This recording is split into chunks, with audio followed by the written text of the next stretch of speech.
What is going on, beautiful people? Spent a lot of time on that intro, so you know how to flex on it one more time. That is the intro that I used for my King Air review video I did about a month ago now. But hey, we're back, guys. Welcome. We're on X-Plane 11. We will be on the Pilotedge server today, and we'll be flying once again with Blue Arrow charters on FSeconomy, flying a King Air 350. So definitely hope you guys enjoy. Welcome to the stream. DL Film, good to see you. Jadon, good to see you. Lafreet, good to see you. Javion Johnson, Lisa Fortnite. I think that's all we got right now at the VIPs right now. So you guys, the King Air can only fit about 14 passengers, so 14 passengers and a co-pilot. So we'll see who wants to be my co-pilot today. The rest of you guys can be chilling, riding, relaxing in the back. How about that luxury lifestyle? All right, hopefully everything's looking good. Drop frames, none. We're looking good. No buffering, none of that stuff. Sailor Vlogs, good to see you. Let's go ahead and get the camera working and all that stuff today. I'll get that turned on today. What's up? Today we're actually sitting at Telluride, and I made a bunch of really cool pre-selected views for this aircraft. So, but we need to get started because we have a lot of flying to do. This is going to be let's see. Yeah, so we're at Telluride Regional and Telluride, Colorado. Elevation 9,070. How about that? Pretty high, yeah? So first things first, we need to actually go around and we need to go ahead and I'm going to turn X camera off here for a second, and we're going to go and get started.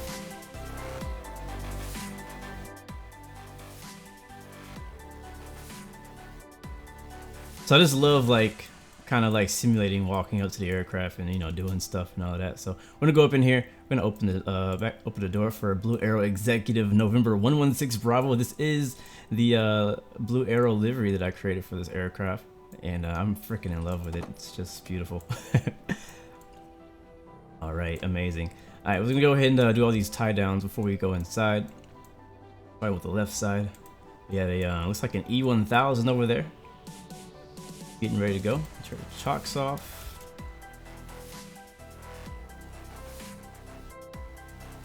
Go ahead and open this. We'll check the oil.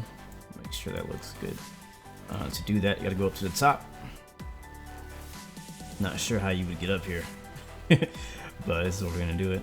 There it is. Nice. Looks good. Go ahead and close that back.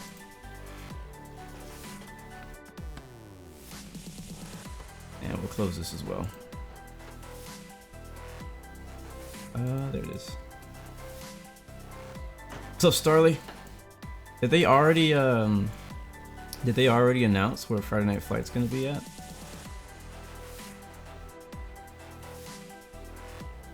I haven't seen it yet. What's up, Tricks? Good to see you, man.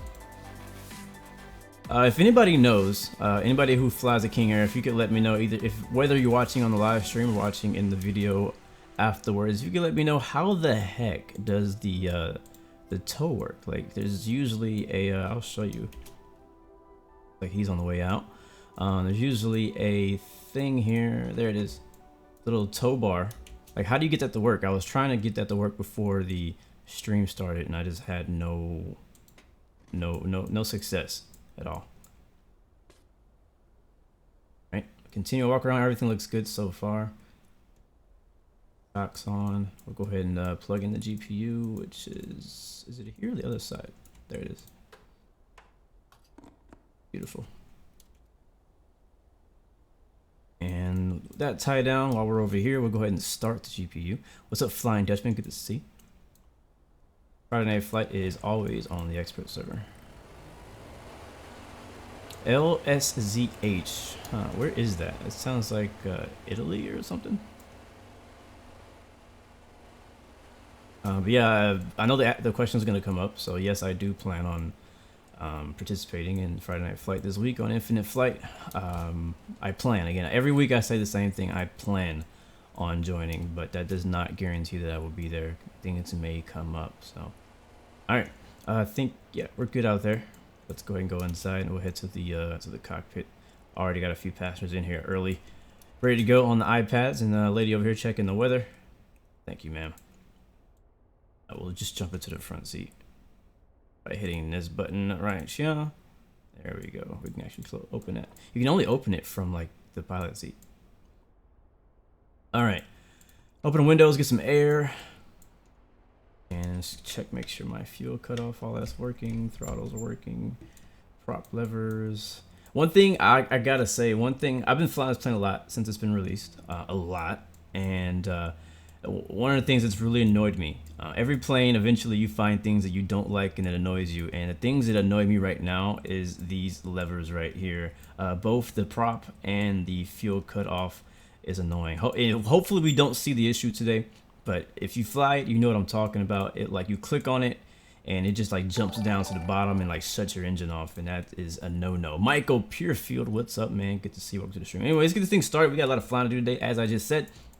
We're gonna please don't let me forget to please do not let me forget. Oh, he's taking off over there to load up the FSeconomy passengers. I'm not gonna do it right now, just in case we have a failed engine start. That's the reason why I'm not doing it at the moment. All right, so first off, we have external power. We'll go ahead and turn that on. Avionics should not be on. That should have been off already. Battery is right here. Battery on. And now that the battery is on, we can go ahead and do our flight plan stuff. I usually use a GTN when I do the flights with this, but I'll go ahead and use a default FMC today. Let me see if I have that set up already. Yeah, all right, it's good. We are on Pilotedge today, but Telluride is an uncontrolled airport, so we will not really be talking to anybody on the ground here. We may en route fly and pick up flight following with, I think it's Denver's, or Denver approach or departure, one of those things. No, we're not going to be going too high. I'm going to be going up to 17,500. We are going to be still flying VFR. See, let me take a look at the wind. 3033. It's not going to be too long. It's not a long flight at all. And I'll explain more about why I'm flying VFR later. All right, let's get started. I'm ready to go. Let's see. It's pretty simple to get this started. You just gotta go with the. We'll start with the left engine since we have the GPU on the right side, and let's just hope that this works. So here we go. And we need to shut the door.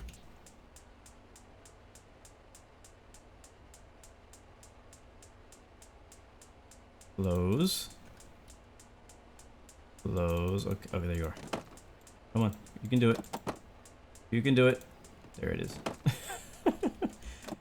All right, beautiful. To the igniters.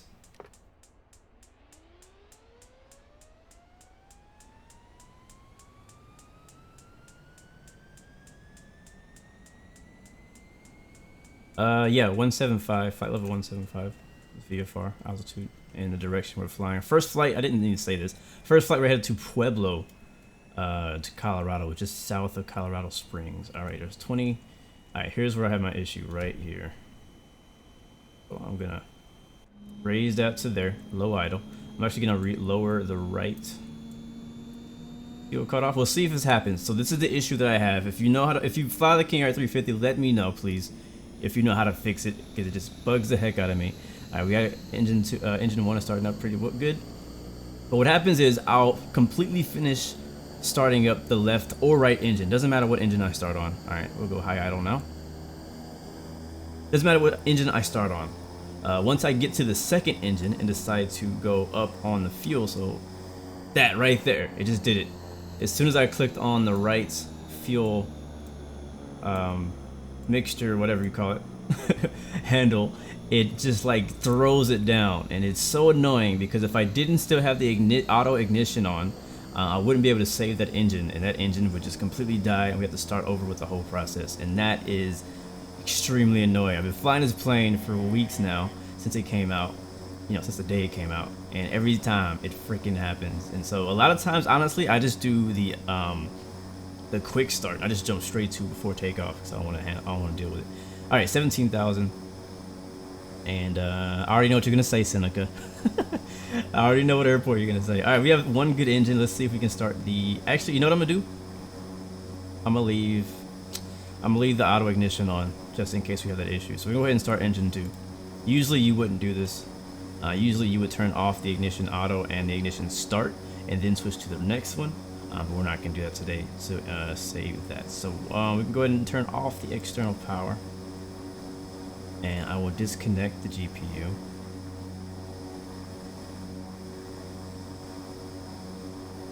Thank you very much.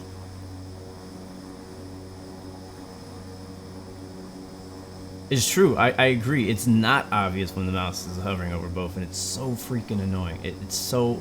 I even made an extra camera view. I made an extra camera view just for that. All right, it starts. Start this engine number 2. So ignition auto. I hear the clicking. I don't have a lunch menu today. All these flights are pretty short, so we won't be serving any food on this flight. All right, 12%.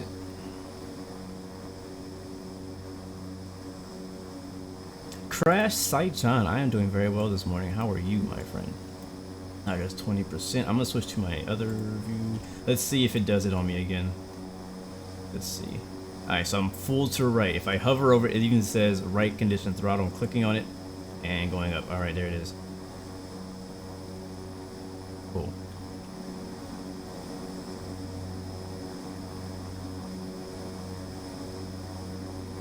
Hello from Vietnam. What's up, man? Wow, this is a great shot right here.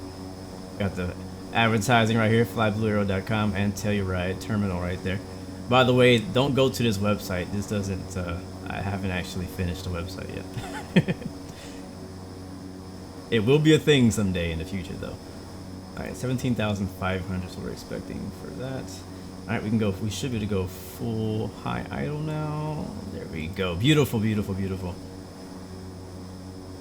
And let's shut this window. Huh, there's 2 planes here. Interesting. I wonder if any of those... I'm pretty sure those are both not real people. I don't think those are real people. Yeah, we're the only one in Telluride right now. Those are AI. Pilotedge bots. Okay, so now that we have a good start, I'm gonna also just... Before I turn the engines back to... the ignition's off, I'm gonna actually go to low idle just to make sure that it's not gonna freaking, you know, trip out on me. All right, there we go, and left one. There we go. So I'm like, I have to be super careful just to not kill the engine on start. So now we'll go ahead. We're not doing this in order. We're just doing it in a way to get it started in the way I want. I'm gonna go up on the right engine, reset, and on the left engine, no, left generator. Reset. We should get power. Oh wait, no, I know why. We need to turn off the ignitions first. So ignition's off, and then generator reset. There it is. Now we have power. External power is disconnected. We'll go ahead and switch to the bleed air over here. It's just the order that I usually do things. Inverter's on. Let's see, beacons should have been on. I don't think we turned the beacons on. Yeah, they're on. Beacons already on. Nav light's already on. Next I'll go down here and turn on the EFIS power. And while I'm down here, I usually set my cabin altitude. We're gonna be at 17,500 today via FAR. That looks good. All right, cool. Back down here and we'll turn on the avionics. And up top, we'll turn these lights off. We don't need all these lights. I'll keep the instrument lights, but I'll turn off the overhead lights. Seatbelt signs on.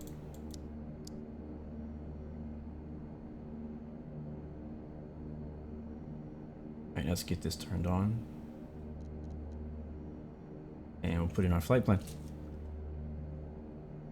Thank you, Patrick. Bro, amazing for the reminder. Don't forget to turn on FSE. Alright, here we go. Open FSeconomy, log in. Start flight. As you can see, first flight is going to be headed to Pueblo, but we're also picking up Denver passengers here as well. So we're going to have a full flight, 14 passengers on this. And we'll be stopping at Pueblo, passengers at Pueblo, and then we'll go north to Denver. And from Denver, we will end today's flight and stream at Eagle County Ranch or something like that, whatever it's called.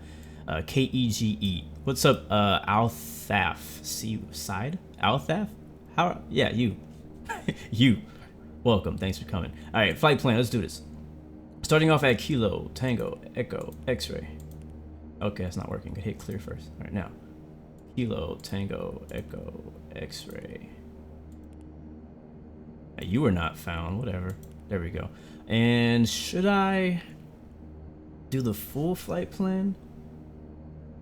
Yeah, let's do our full flight plan so we don't have to do this later. With everything in between. So we'll first start out at the Cones VOR. We'll just put our final destination, which is going to be Kilo Echo Golf Echo.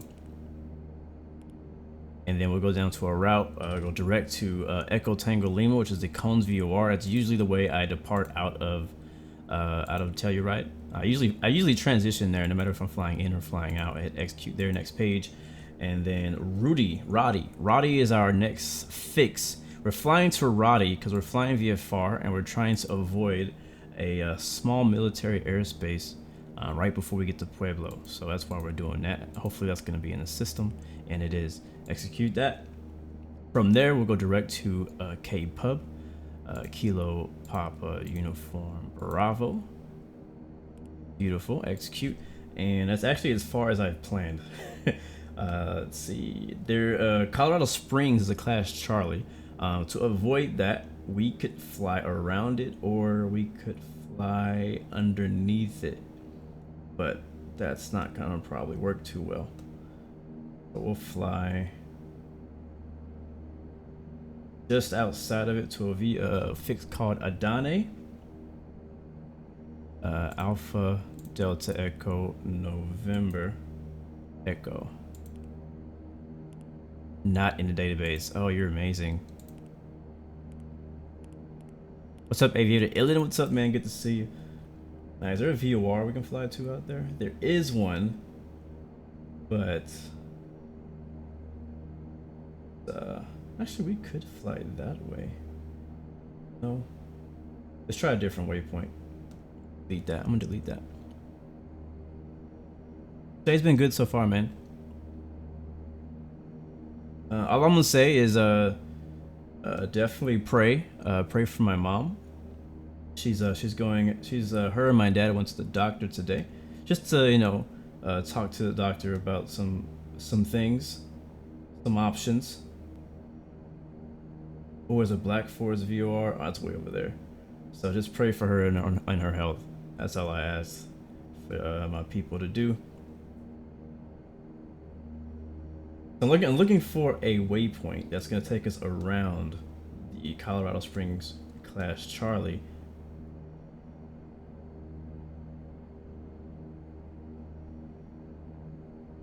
Not having any luck. Yep, Franklin, I remember you, man. We'll do outside view while I'm looking for this beautiful Telluride. It's a gorgeous airport. I flew out of here so many times. Yeah, man, everything's good.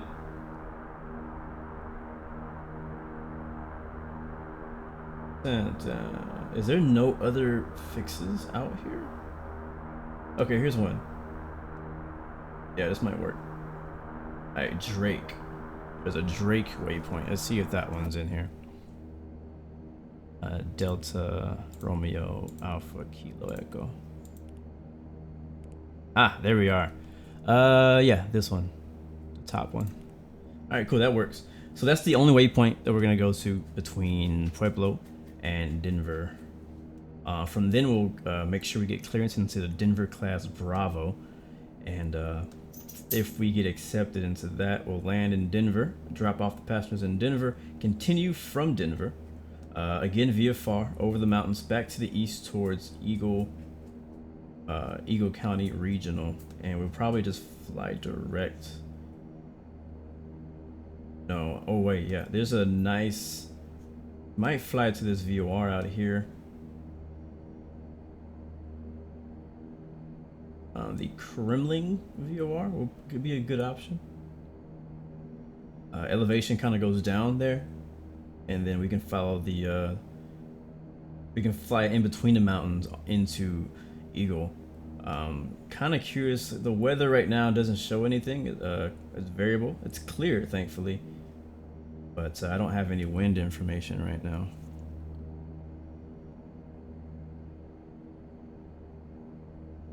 So we'll go with that, and if ATC sends us a different way, then so be it. But that is today's plan. So let me see, you said Drake, and then after Drake we're gonna go to Denver, Kilo Delta Echo November. After Denver we'll head to possibly the Romeo Lima Golf. Then last stop will be Eagle. So that should be good. That should be our entire flight plan right there.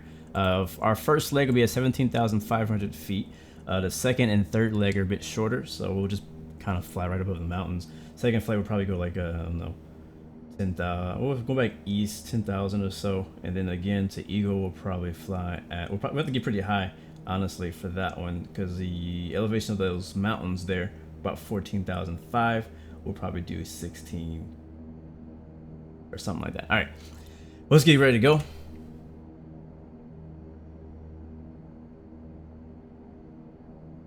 Morning from Alaska. Good to see you, J Don. What's up, man? Appreciate it, Dante. Yep, thank you, Franklin. We have already loaded our passengers and we're already using fuel and rental costs and all those things. All right, let's get our GPS set up. I'll go ahead and hit CRS Act or something like that. Now FMS is now active. Rudder boost is on. Pitch trim is good. Cabin rate is good. Let's go back up to the front. Make sure we're all good here. We'll only have to do this one time again. Once we land, we're not gonna shut the engines off again. At least that's not my plan. Turn the transponder on.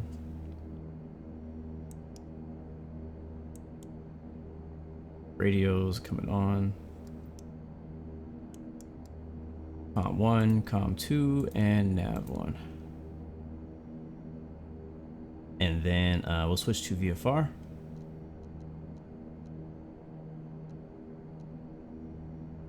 Should be 1200. That's good. Thank you, Nathan. Appreciate it, man. All right, again, there's no ATC here in Telluride, so we'll be monitoring Unicom here. And let me get that frequency for us.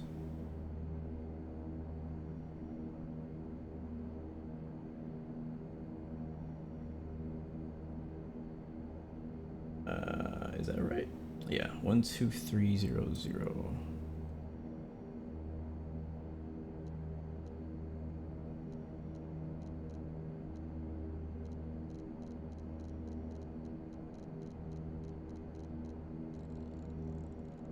Come on, there it is. And then transfer. An ATIS? I don't need to worry about that. Traffic patterns at 10,000. I'm gonna try. Let me look at something really quick. I'm trying to find out what approach or what frequency to tune into for our flight following.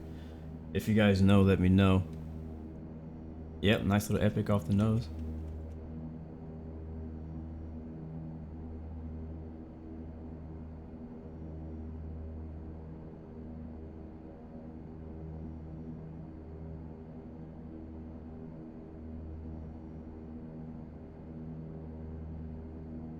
You can get X-Plane either from X-Plane's website or you can get it from Steam.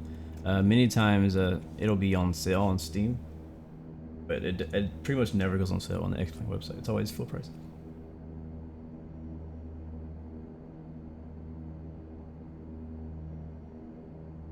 Alright, so it says Denver approach departure contact 118475. We'll try that and see if that actually works. Hopefully we can get in touch with somebody and they can get us on the right frequency. So 118475. That's nav. Hold on. 118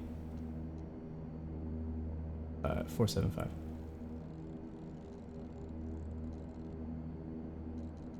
Uh-oh, back. There it is. And I'm actually gonna see if I can I hear anything on that right now?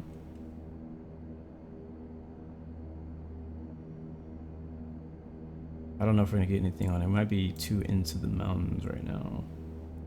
So we'll try and pick something. If not, we don't really have to, because technically we don't need to talk to anybody until we fly into Denver. So we'll just switch back over to Unicom and let's go ahead and get started. Taxi lights on, recognition lights on, flaps down.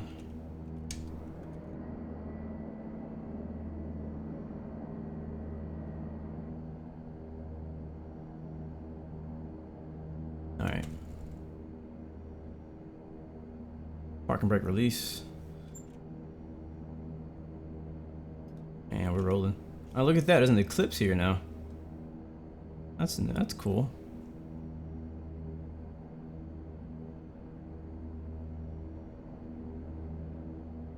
What's up, Captain Jack? Good to see you, man. Yeah, I think he's flashing his lights at me. I think it's a real person. What's up, man? I don't know who that is. But what's up? Let me see. Let me check. Let me confirm if that's an actual person. No, I have no idea.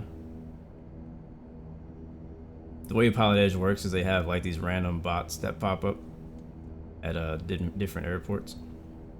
So that could just be a random bot. But yeah, I definitely recommend this scenery. I will say it can be kind of rough on frames.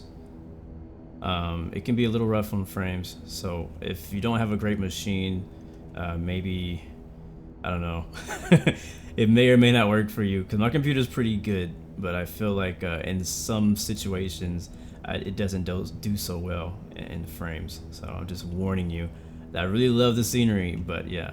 Also, I have ortho sceneries out here too, out in the Rocky Mountains of Colorado. So everything you see us flying today is not a part of this scenery package. So don't think that all this is a part of the Telluride scenery package, because it is not. That Epic's taking off. Alright, we'll go ahead and shut the doors and prepare for takeoff. Turn on the auto feather arm. Turn on the strobe lights. The landing lights. Ooh, this always happens. Wait, did I turn too much? Oh well, seems legit. All the cameras twitching is giving you a headache. My bad. It's hard for me to stay on the same camera. It really is. Like I want to see every view at every time. All right. Anti-ice is on windshield. Anti-ice. It's normal. Saw warning. Pedo. For some reason, the manual tells you to turn the prop sync on. I don't know if that's really the way to do things, but that's what it says.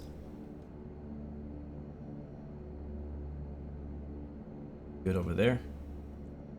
We are squawking 1200 and squawk mode Charlie. Turn on our weather. No, I don't think there's any weather out here, but I'm gonna turn it on anyways. And change the range. And we'll leave it tilted straight. Gain is fine.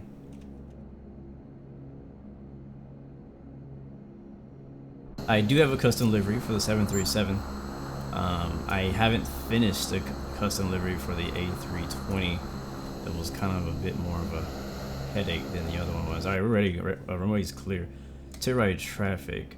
Taking off for runway 27. Take right traffic. All right, parking brake is released. What's up, Cash?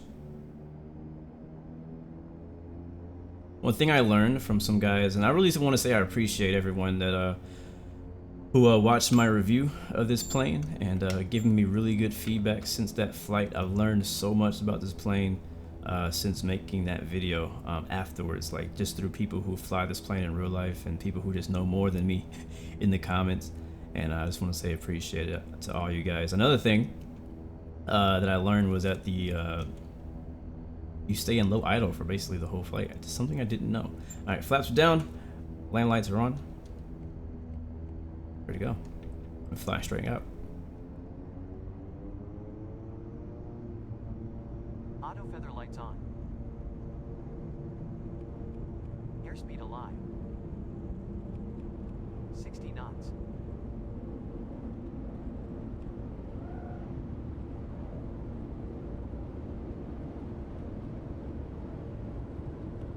E1. Rotate. Positive rate. Gear up. 2.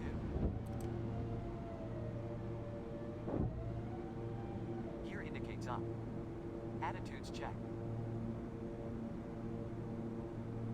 Man, this approach, this Departure never gets old, guys. Flaps up. 500 feet to minimums. Flaps indicates up. Such a cool departure. I love it. All right, for climb out, we need to go props to 1600.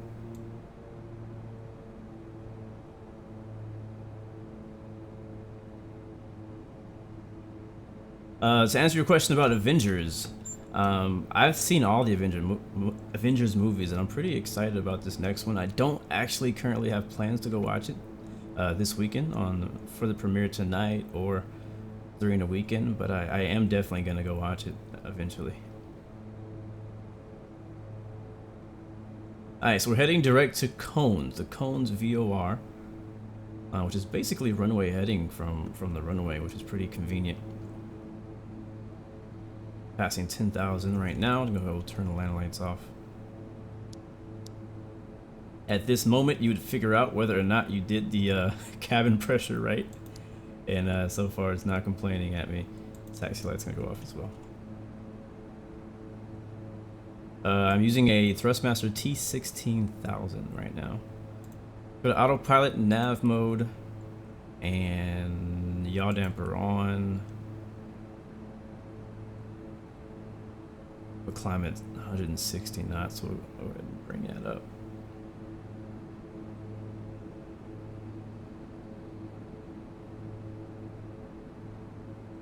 My left engine fired? What are you talking about? No, it's not. Left engine's good. Trust me, if the left engine went out, we'd hear it. How does a cabin pressure work in this plane? You don't understand it. Down here, where it says cabin alt, that is where you change the altitude for your cabin pressure. And I can explain that a bit more once we get on autopilot. Right now I'm still flying by hand, so I don't want to be looking down for too long.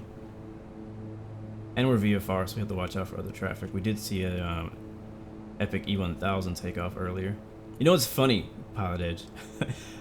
When you actually fly an Epic E1000, you don't show up as an Epic E1000, at least not for me.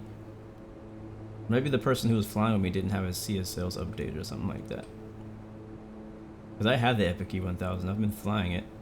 And when I fly it on Pilotedge, that's not what people see. Minty Aviation, I don't know. I don't have FSX or P3D, so I don't know which is better on the frames. I assume FSX and P3D are probably better on the frames out of the box. Because they don't need as much, they don't need as strong of a machine, I think, as X-Plane is. So yeah, I just kind of assume it's probably P3D. But once you add all your add-ons and all that kind of stuff, that's what you need to know. Like, how good is the frames once I add my add-ons? Because if you get P3D, you're gonna get add-ons. There's no escaping it. Alright, so I'll probably fly it by hand, because I just love flying this plane. I'll just fly it by hand until we get to the Cones VOR, which we're almost there. See right here, we're 5 miles away.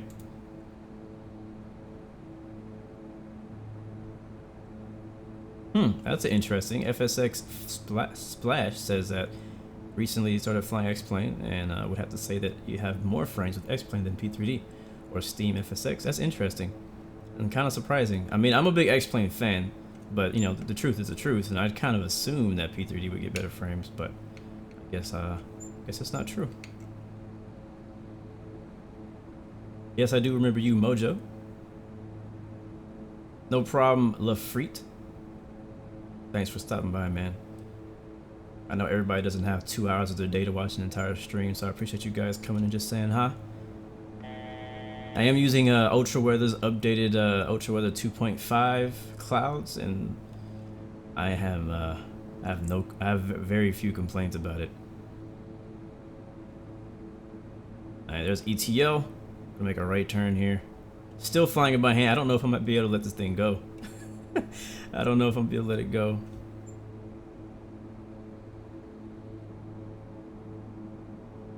Flying over the Colorado Rockies. Yesterday I was also, I've had scenery out here for a long time with Ortho. But yesterday I finally kind of got to like a finishing point. There's 17,300. I'm actually gonna go ahead and turn the autopilot on so we don't fly up too high. Go into climb, and autopilot is on. That's one other problem that I've been having is every time, not every time, but a lot of times, I fly the King Air, the trim failure thing pops up. I don't know what's up with that. I really don't. And autopilot's going kind of crazy up and down right now. Let's see if it settles down. Next I rating in the King Air 350, VOR only. That's not what the next I rating is. The next I rating for us is the tech route.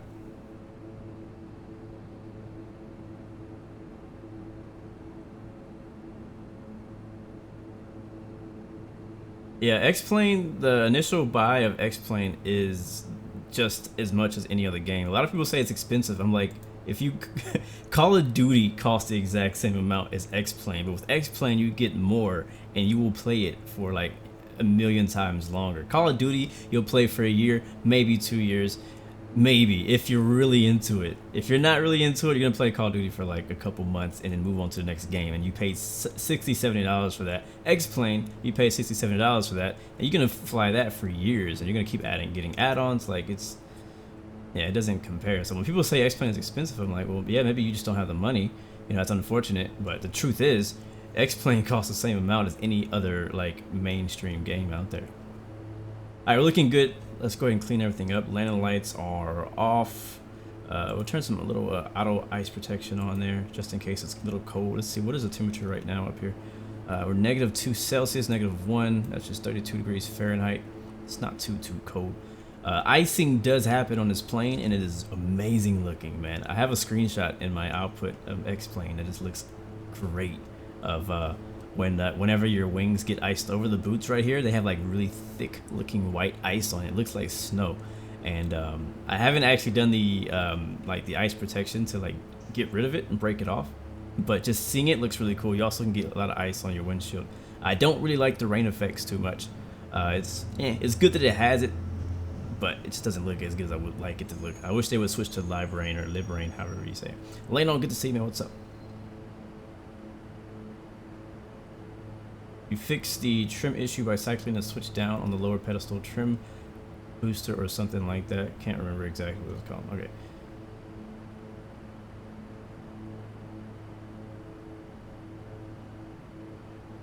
Yeah, X-Plane has a huge freeware community out there. X-Plane is not on PlayStation. Where did I fly to on Infinite Flight last? I don't remember. Where did we fly last week? I don't even remember. Done so many flights since then. How much are add-ons roughly? Scenery, planes, things like that. Anywhere from like $15 to $80. 50 on the low end. Not saying like 15. Like the cheapest add-ons you'll get that are good quality are probably $20, honestly. And like some of the really expensive planes, like the Flight Factor A320, the Flight Factor 767. Those planes are very in-depth and complex, and those cost about 80-90 USD, which is crazy to think about, but I did end up buying a Flight Factor one. Patricio, why don't I create a virtual airline on Infinite Flight? It would be cool, but I'm just not ready for that. There's some things that I don't understand yet. And another thing about starting virtual airlines is that I ain't got time to be managing no fake airline. Like, I gotta have help. Anyways, let's see if we can tune in and get a departure online here, and just see if we can get in contact with somebody for flight following. I'm gonna switch this screen to something else. Ground speed 290, 14 knots, 24. We'll just do. How about arc?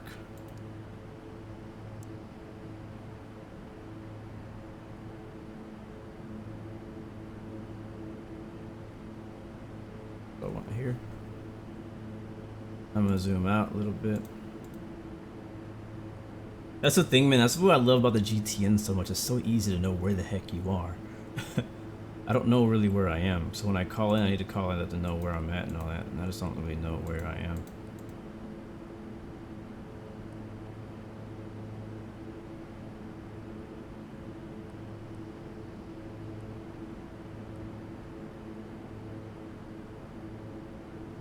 Au revoir. What's up, man? First flight is to Pueblo, dropping some passengers off there, and then we'll do a short hop to Denver International, big airport. I honestly don't know where I am. But we don't have to call it now. We could call it later, but I wanna get in contact with them. No iRacing today, sadly. That race is not until this afternoon, and by then I won't be able to stream, so I decided we would just do something different today. I really wanted to, though, because it's a really fun big race happening this week. How do you change the King Air nav switch from heading mode to nav mode on the autopilot? Alright, so we're in nav mode right now. This is the autopilot right here. You just hit nav, that's it. There's nav and then there's heading. And then you can also see that down here. The exact same thing. Nav and heading. That's how you change it.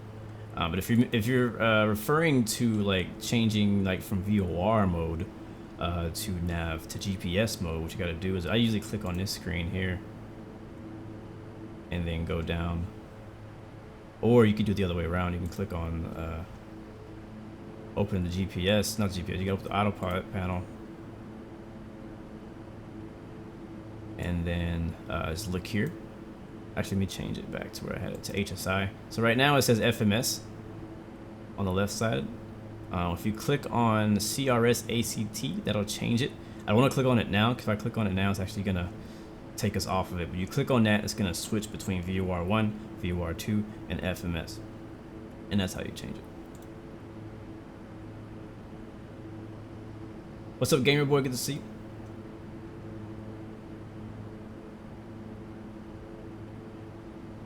Ninja Gamer, I like all of those. I like IndyCar racing. I like F1. I like Le Mans. I like LMP. I like GT3. I like NASCAR. I like racing in general.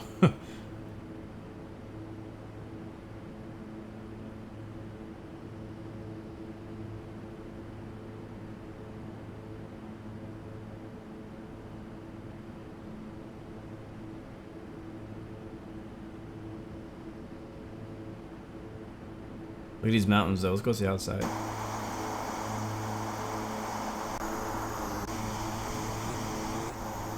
The views are not working. I always do this.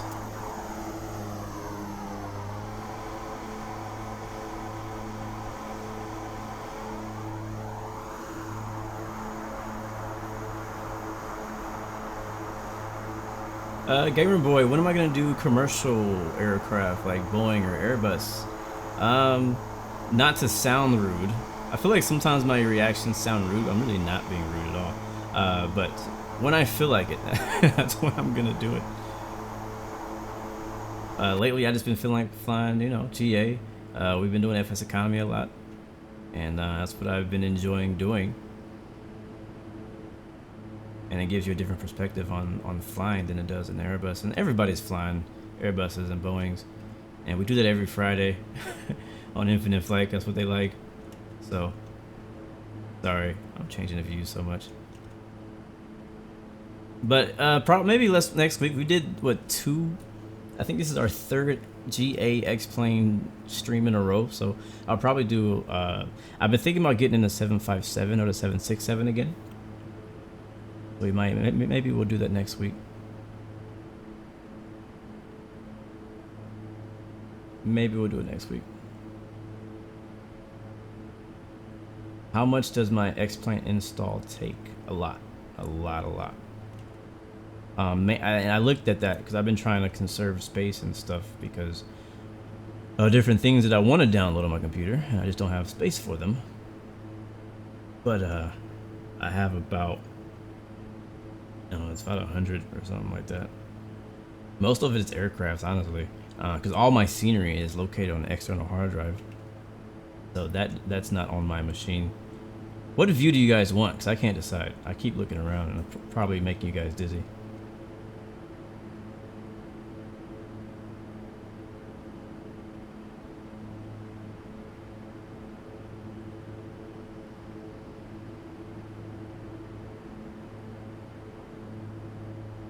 I do use wet to make scenery.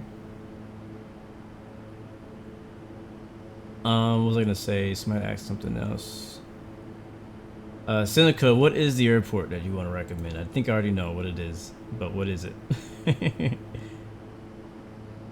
Sammy, did I check the threads for the 8X of the Challenger? I actually didn't. To be honest with you, it was on my mind since yesterday's stream. I was like, man, I need to go look at it. I need to go look at it.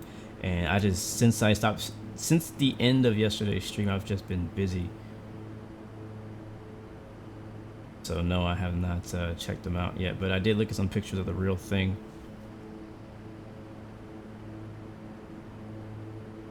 Gonzalo, I don't understand your question.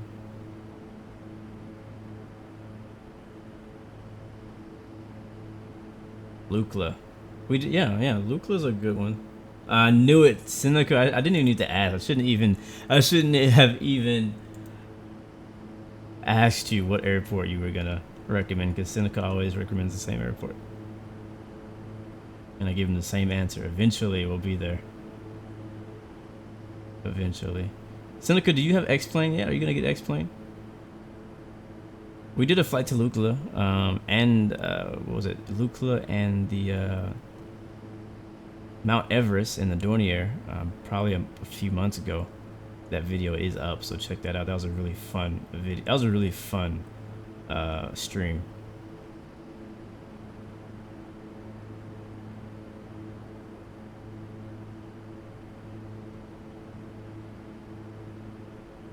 EFHK, what is that? I don't even know what that is. You know, I would honestly love to give away a copy of X-Plane. I just don't have the means to do so at the moment.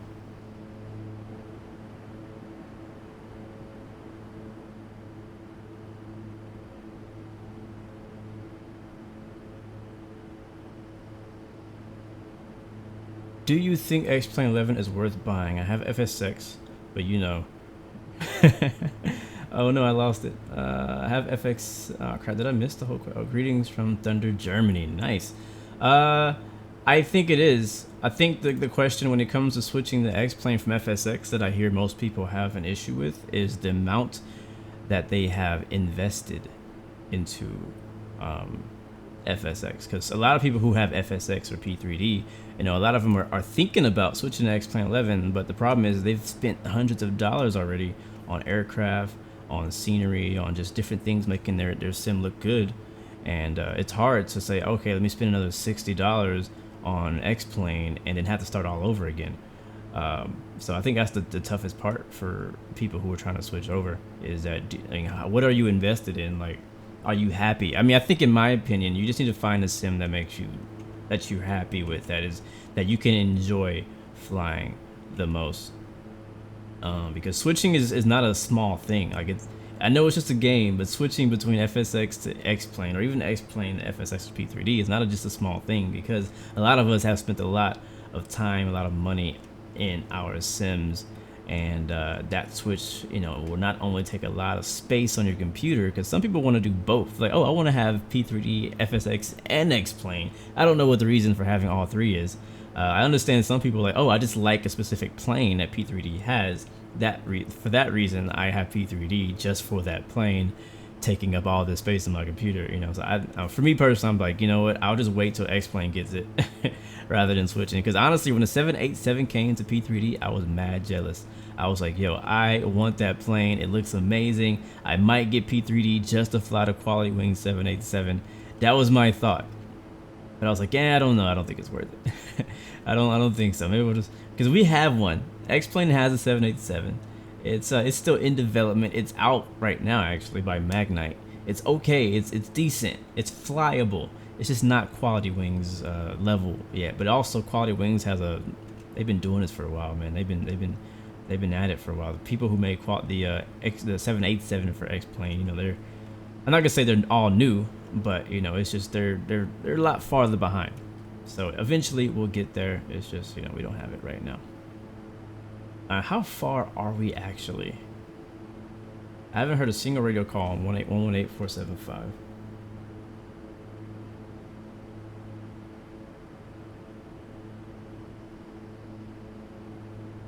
I'm gonna try to tune into Pueblo.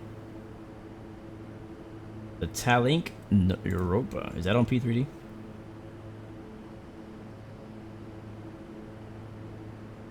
What was that, Sammy? No, wait, no, that was Gonzalo. A link to whose server? Oh, yeah, I have a...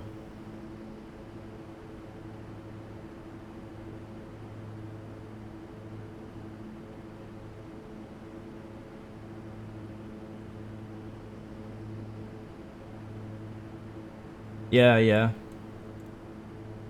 We'll see. If I'm just blessed like that in the future, I would love to give away a copy of X-Plane. I really would. I love doing giveaways. I love being able to give people things and you know, them being able to enjoy them. Obviously, they have to have a PC that can handle it. But I would love to do a giveaway of X-Plane 11. It's just, you know, it's an investment. It's not really an investment. It's a pretty big donation from my side. I'm not making big YouTube dollars right now. I may be able to do that though. I'm trying to pay off a credit card right now, which I should get paid off pretty soon, hopefully. And once that's paid off, I can finally save money. Right now, we're trying to save money. Me and my wife trying to save money for a house, and that has not been going too well, to be honest with you, because of bills and credit cards that we're trying to pay off. So once we pay those things off, we'll be better equipped to do more saving for other things, and even spending money on things that we just want to spend money on. One of the main reasons that I have not started my flight training either, just, you know, finances. So I've actually been looking for scholarships and stuff online recently. I think it was just yesterday, the day before, I was looking online just to try to see where, like, what scholarships are available, how to apply for them, things like that. Because I mean, you know, I've mentioned this 100 times. I passionately want to get in the air and get started with my training, and I know it's hard work, and I'm okay with that. But I want to get started, and that's the truth. But I just don't have the funds to do it right now. So scholarship could help me out with that. Some type of financial help. FSeconomy giveaways. People do that. I've seen people do that. They give away planes. They give away money on FSeconomy. Things like that. But if I was to give away like FSeconomy money, it had to be a big chunk of change. You know what I mean? You know, like a lot of money, like millions, like a couple million, like enough to buy FBO. A 3-lot FBO has to be that much money. What do I think about Germany? Not much, honestly, just to you guys' accent. Wow, how high is that mountain?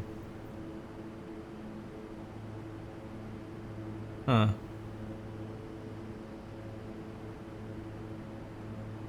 How high? I need to find out how high the mountain is.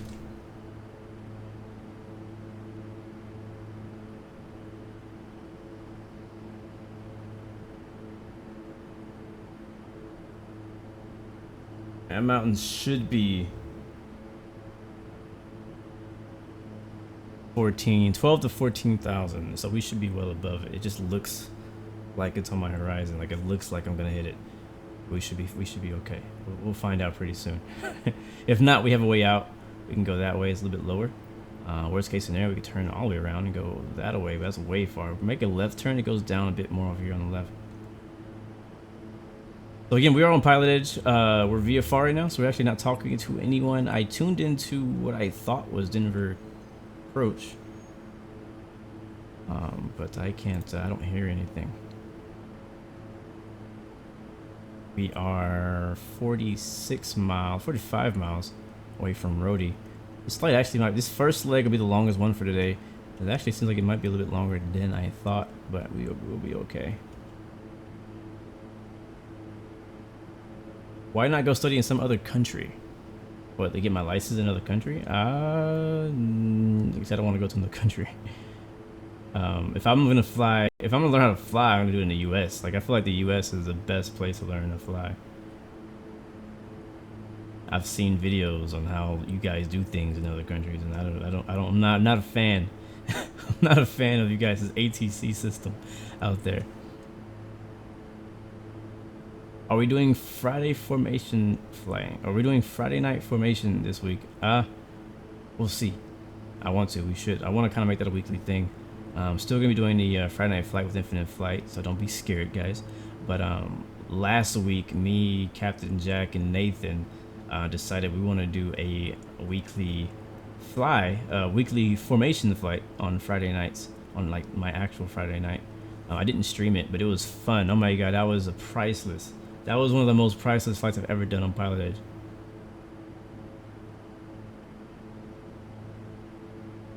It was priceless. It was priceless. We did a flight of 3. I think Nathan was number 1, and we just did a short flight from our FBO and AZ50. Flew into Las Vegas, and it was cool. I got some really good screenshots of us flying in formation. It's just, man, it was so cool. But I would love to keep doing that, and we can just make it. Wow, look at that. That's helpful. That's helpful. Now we have a cloud right in front of us. How are we supposed to fly through that? I'm just gonna fly through it. It looks like a small cloud. It shouldn't be too big. In real life, you'd want to fly around this probably. Anti-ice on. Oh yeah. Where is it? We already have it on. We're good. We should be good. We should be good.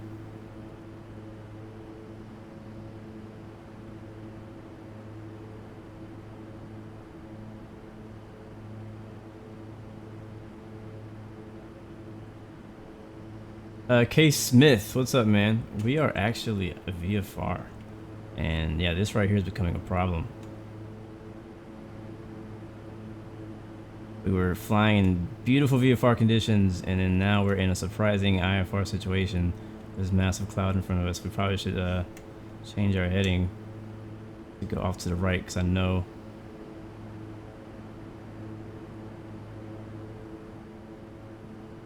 watch the wings for icing.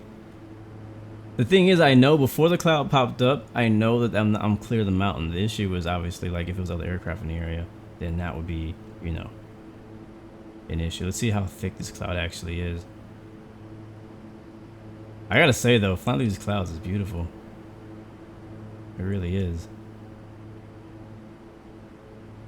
There's a fancy move called a right turn. Yes, there is. Thanks, man. Yeah, we could have easily got around it. I'm just being a very irresponsible pilot right now.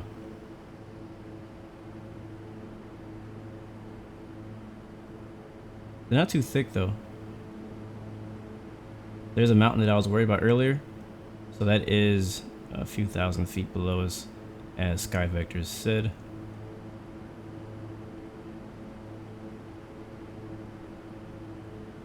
Yeah, that's the thing, man. X-Plane has I mean, I know they're working on everything they can, but they got to work on that pop-up weather. It's like, oh, it was nice, and I saw clouds like way off in the distance past that mountain peak, and then right then they just decided to say, hey, I'm here. All right, so now we're flying over that mountain. That's gonna mean we are let's see, 23 miles from Rhodey. Let's see if we can get in contact with anybody now. I'm not sure who to talk to. Let's see.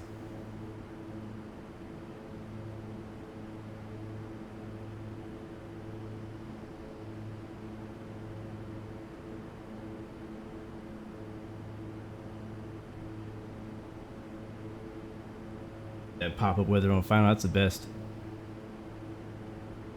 Denver departures on 1201. We'll try it and see if we can get put on the right frequency. 1201.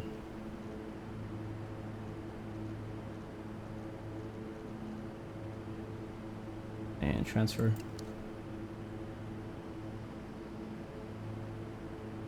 What did I say? How far were we away again?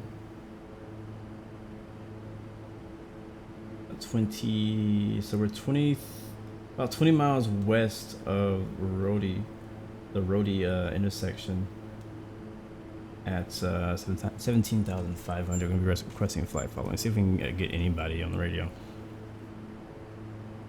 What are we on departure? What did I say? So, departure? The Denver departure? Denver departure, King Air 16 Bravo. See if we hear anything back.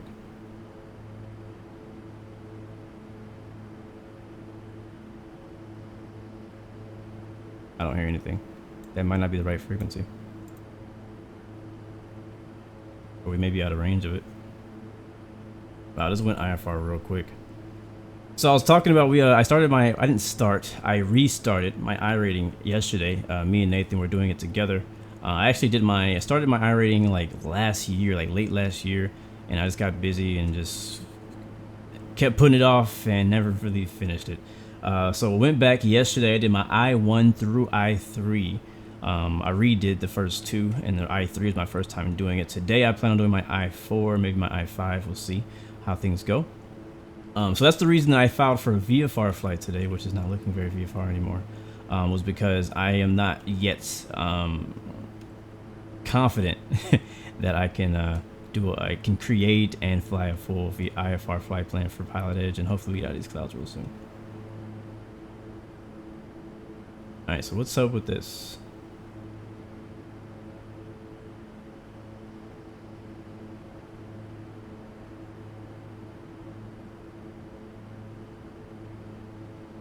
One 201. That's what I'm on. There's a radio on. One is on.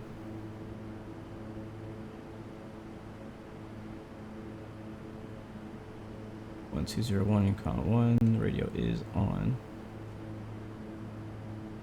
Try it again. There it is. It's clearing up finally.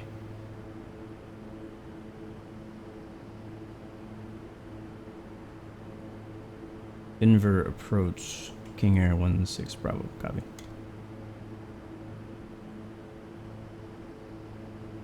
Nada. So the airport flying into Pueblo is actually not towered on Pilotedge. In real life, it is a towered airport. The class Delta. But in Pilotedge, they don't control it. They do control Colorado Springs, which is just to the north of it. We should be coming up on Rhodey. We are coming up on Rhodey right now. There it is. From here, we'll be flying direct to Pueblo. We can actually start a descent here if we want. Wow, we just flew through like a small little system right there.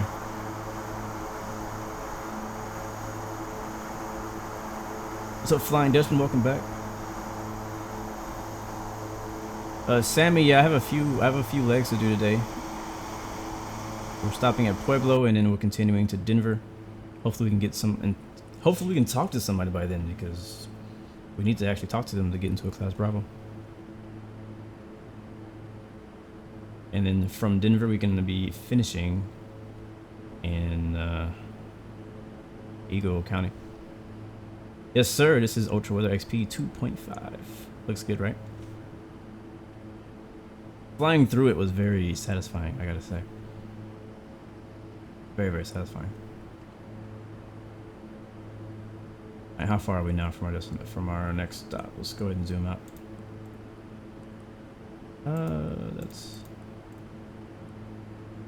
There it is. All right, so we're still 40 miles out. About 35, really. And the elevation is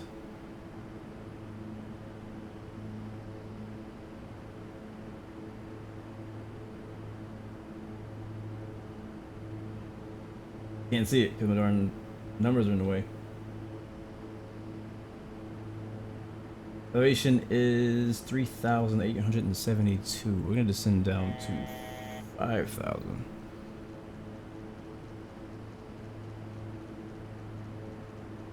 And we'll just go ahead and fly in. We'll get on Unicom because we haven't been able to get in contact with anybody on radios yet. Make our slow descent. And there's another thing that's been kind of confusing me in the King Air since I got it the first time. So there's multiple ways for you to descend. You could obviously use IES mode. You could use vertical speed mode, and you can use descend mode. If I click on descend mode, that usually puts me at a descent rate of about 1500. Let's see if it does it for us this time. I'll come back on the power a little bit.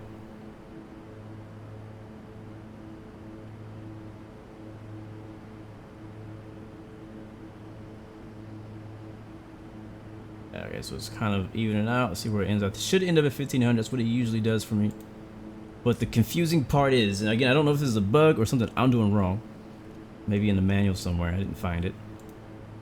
But it starts kind of getting weird. I don't know if it's my speed or what, but like it'll start doing like this kind of thing in the air. Right now it's okay. It's kind of starting to situate itself at 1500.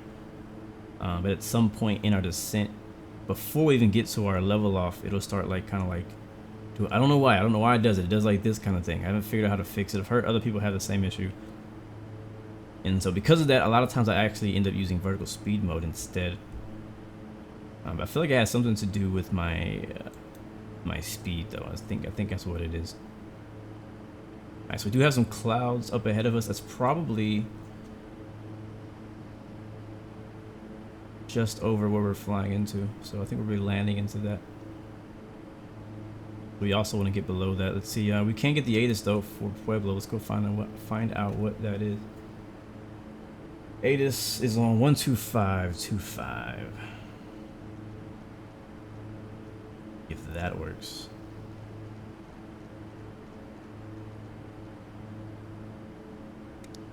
Pueblo Memorial Information. Now we get the X-plane one. 1500 Zulu weather. Wind 020 M16. Visibility more than 10. Sky conditions 6000 broken. Temperature 15. Dew point 2. Altimeter 3018. Arriving runways 08 right, 08 left. Departing runways 08 right, 08 left. Advise on initial contact. You have Kilo. Alright, we have Kilo. The 08 right, 08 left.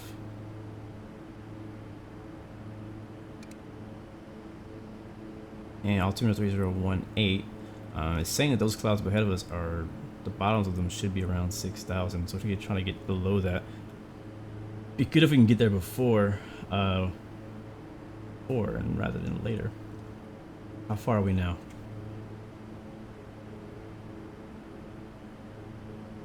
Oh wow, we're getting pretty close. We're only 10 miles? No, 20 miles.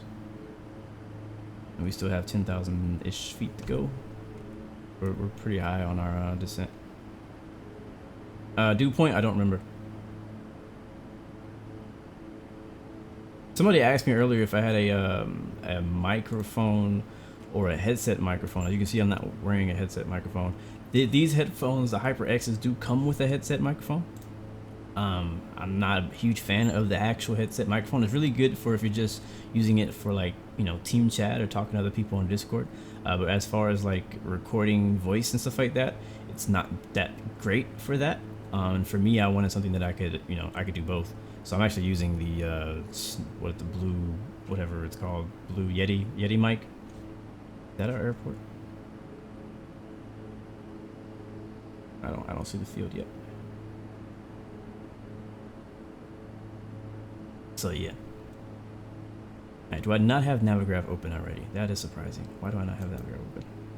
Let's get our chart for 08. We're a bit behind. We're like 10 miles from the airport, just getting charts now. K-Pub.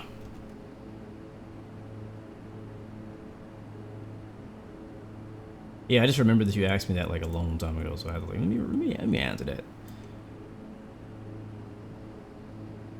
Alright, 08 right, that's me landing, it looks like to the east.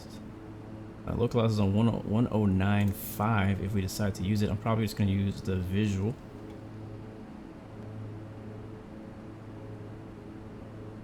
By the visual approach instead. There's 10,000. Let's go ahead and get the landing lights on. Be our first stop of the day.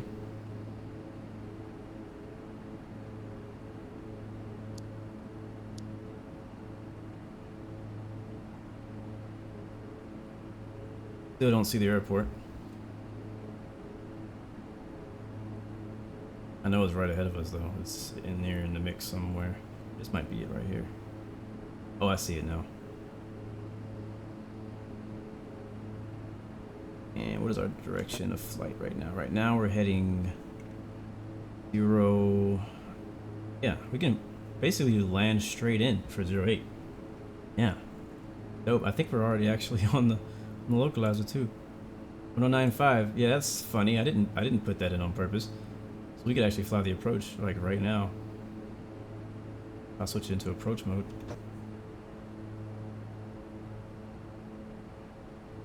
See if we can get it. If we can pick it up.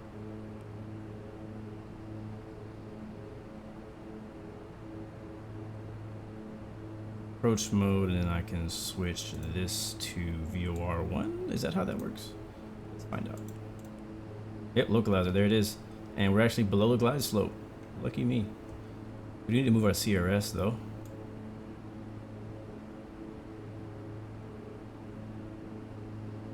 I think the final approach CRS is 080, which is basically where our heading bug is.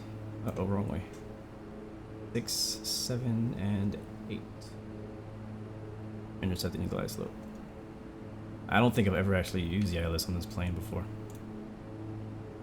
Go.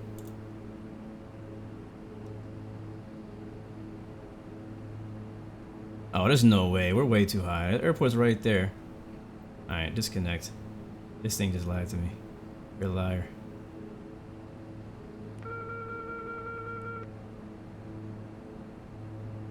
Alright, my controls. We're probably too close to make that, right?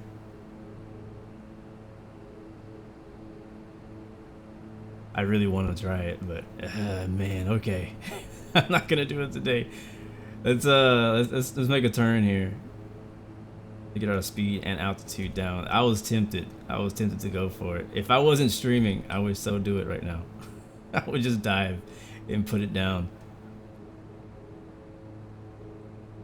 I'll do a quick left 360. Alright, we're now in range to put the flaps down. The CTAF on the Unicom is 12295.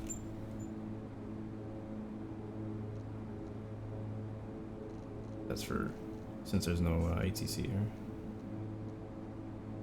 What did I say? 95.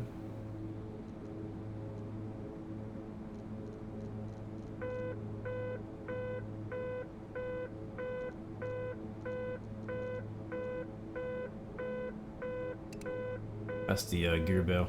So Shamrock. Yeah, you're right, Spartan. 4,000 feet to minimums. Are absolutely right.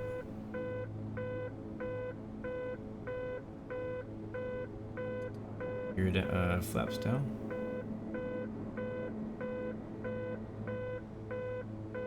You're looking at a bouncer here. Prove me wrong. We'll see. Captain, the King Air is so easy to bounce. Airport should be off to our left. Here it is. I'm gonna go gear down here. 500 feet to minimums.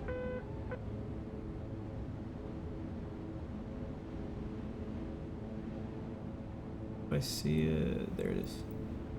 We're low. That's okay. 200 feet to minimums.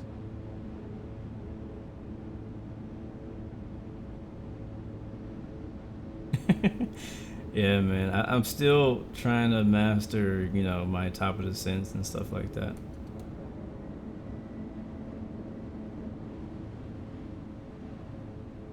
Still working on it. We're all learning here. So I take all criticism as constructive. Appreciate it, Shamrock. All right, we're high now. Minimums. Minimums.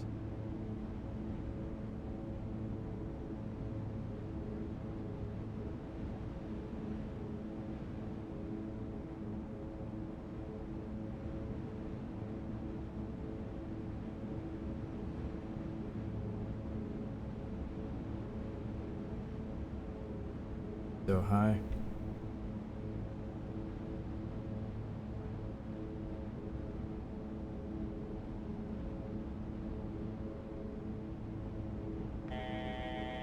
100 feet. 50 feet.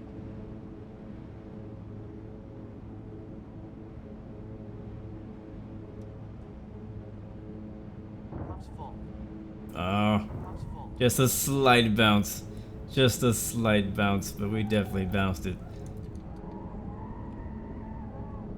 We can go reverse if we want. We don't need to, but.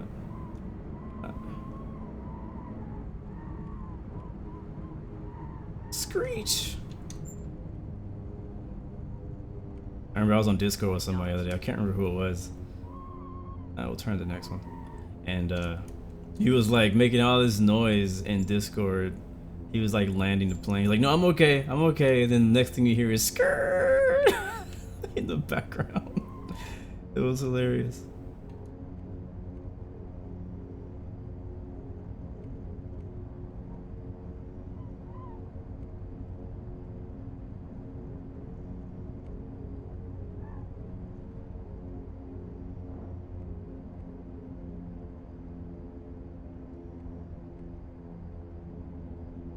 Alright, there we go. You're right, Captain. We got a bouncy on that one. Bouncy house on that one. Alright, we're not gonna turn the engines off, we're really just gonna taxi back to the active runway. Drop off the FSE passengers and you know, get out of here again. We'll be stopping at Denver next.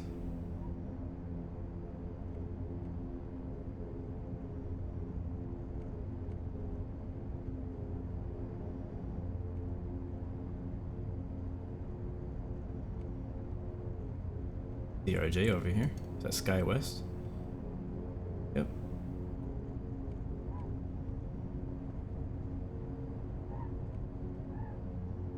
Sorry for my horrible taxi skills right now.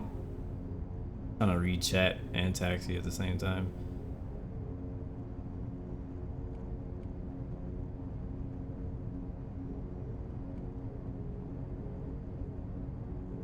I think just taxi's so darn fast. I gotta go into beta to get it slow down. I think here is give us this Delta.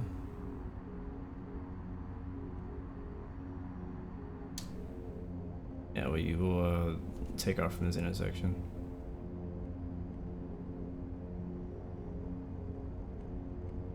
Yeah, I'm still mastering taxiing in the King Air because my throttles are at complete idle right now. Oh, stop. Yeah, uh-oh. Why is brakes not working? There we go. Alright, let's go ahead and get rid of these guys. Economy. Watch me find out we didn't do it. Alright, finish. Aircraft should still be rented. Yep, because we still have more assignments on board.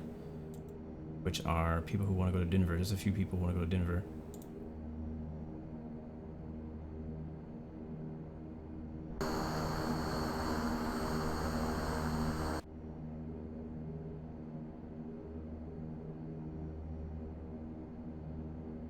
Alright, so maybe you guys can help me out because I am having trouble contacting Approach in Denver, and that's where we're going next.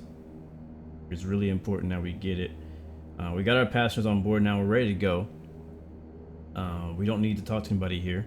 We can just go onto the Unicom and announce our takeoff.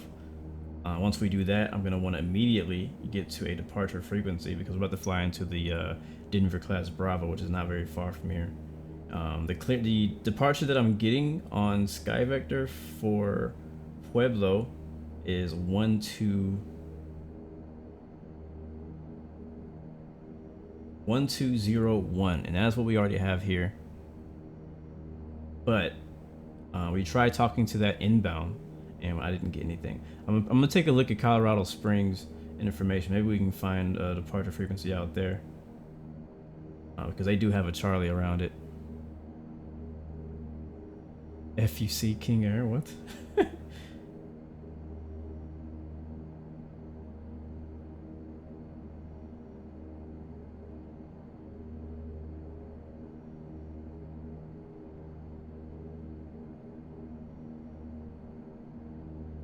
We'll look at Colorado Springs and see if we can pick up a frequency from them. So they have departure 1240. Let's try that.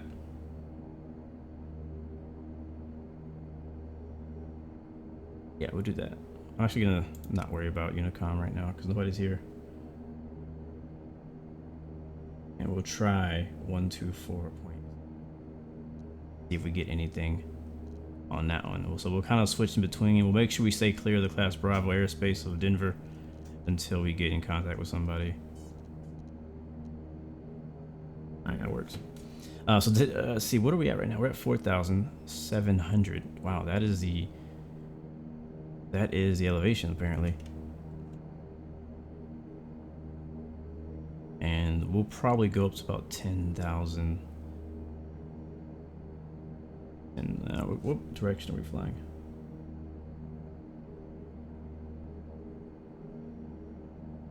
Flying west, so we need to be even. So we do 10.5. We're just gonna barely skim past the Class Charlie of Colorado Springs. We'll stay out of it, but we'll be just next to it. If we go above 10,000, yeah, if we're at 10,500, we actually could fly directly over it if we can get up that high that quick. But we're good. All right, let's get out of here. We have passengers. Yes. I don't know what airport to expect going into Denver. We do need to get the Denver ATIS. Let me go ahead and just get all the Denver information real quick.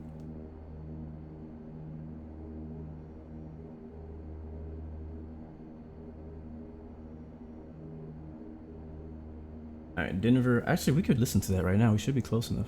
There's some mountains in the way. No, I'm not going to worry about it right now. Let's put it in COM 2. Denver's ATIS is 1256.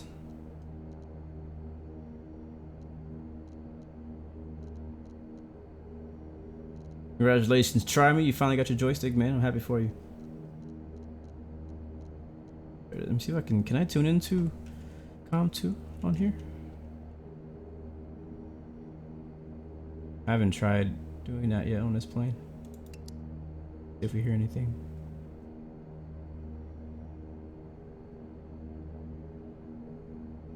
I hear nothing. How do I turn on COM 2? Oh, here it is. Yeah, no, volume up.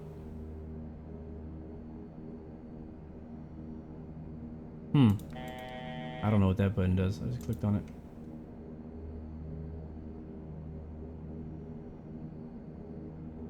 I don't think you need any drivers for the 1600. There's no force feedback or anything like that. Audio speaker. I just want to monitor COM 2. How do I do that, guys? Or do I have to put it into my main? I don't want to use up a space in my main just to hear the ATIS. I might have to do that though. Alright, we'll take off. Let's go ahead and get the autopilot set up for takeoff because I don't want to have to worry about too much stuff. We take off. We will fly. I'm actually going to fly on nav. And I'm going to climb up to 10,500.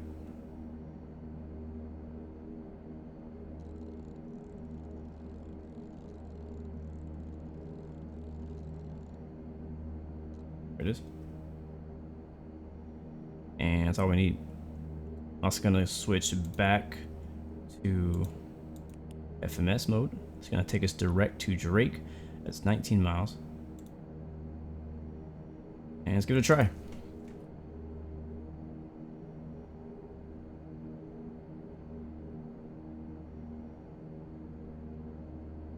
Let's just make sure that we stay clear of that Class Bravo. We need to have radio contact by the time we get to Drake. If we don't, then we need to do a holding somewhere. We need to hold somewhere. Maybe we can hold at the Black Forest VOR. We'll see. Alright, let's go. Am I on? No, I'm not on. Lane lights are on. Flaps down, takeoff. Passengers are on board. Arrivals clear. This is the right runway.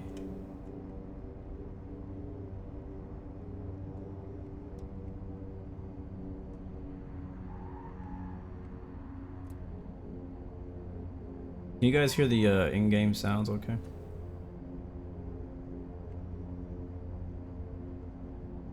Alright, to give us a little more.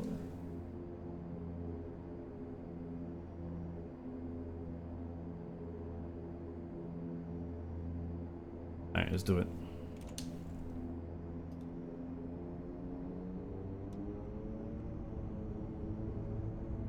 Auto feather lights on. Airspeed alive.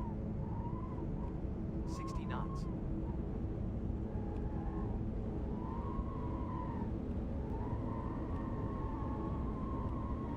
But these tires are taking a beating today. Gears in Alright, order. rotate. V2. Attitudes check. Gear indicates up. Alright, we're gonna be up to go up to 10,000 in a hurry.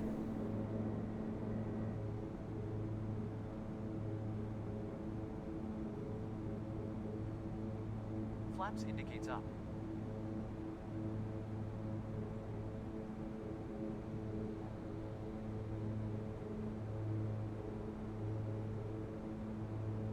Alright, I'm gonna switch into autopilot so we can focus on other things. Got Emperor on. Switch to climb mode. And autopilot. Actually, we can do this in IAS.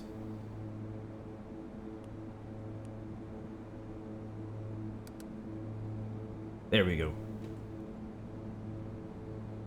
Let's try Denver approach south 12495. Let's try that.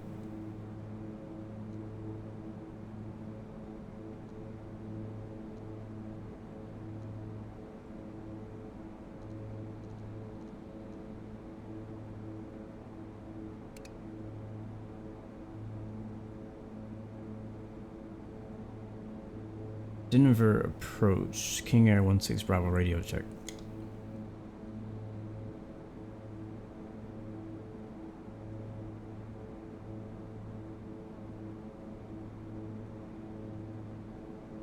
What is up with this man?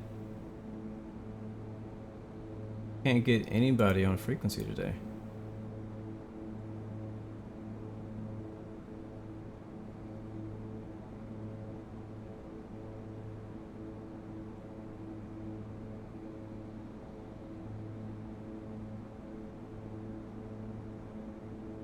Let's see if we can get the ATIS.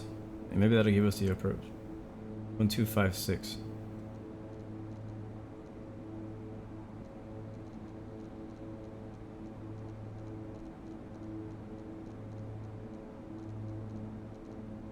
We should be high enough to get the ATIS now.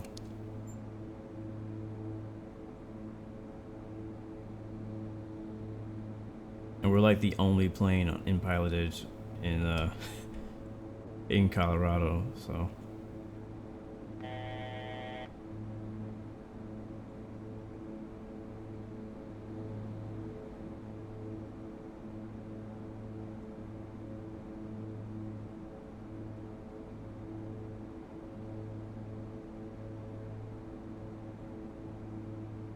Weird, guys. I don't know why I'm not hearing anything. I must be on the wrong frequency. And I'm having no luck finding the correct one. I'm gonna try a couple more. If we don't get it, I'll just disconnect and we'll just fly it offline. It's still a beautiful flight, so.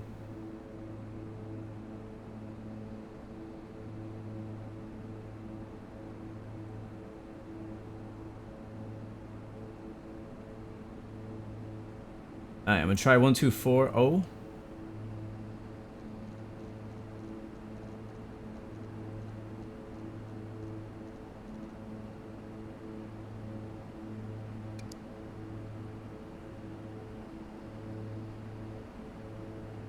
I know my mic works because I just used it yesterday.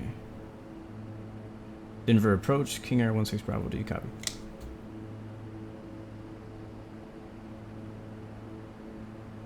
Nothing. Alright, next. 1206. Let me try that, that's a good idea.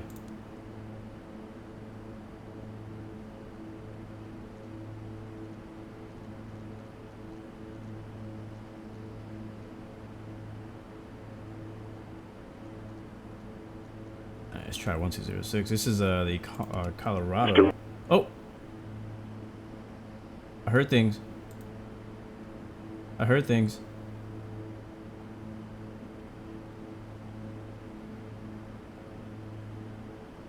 Let's see. Denver approach, King Air 16 Bravo radio check. 16 Bravo, they're calling Springs approach, say request. Looking for Denver approach. I am just to the east of Colorado Springs.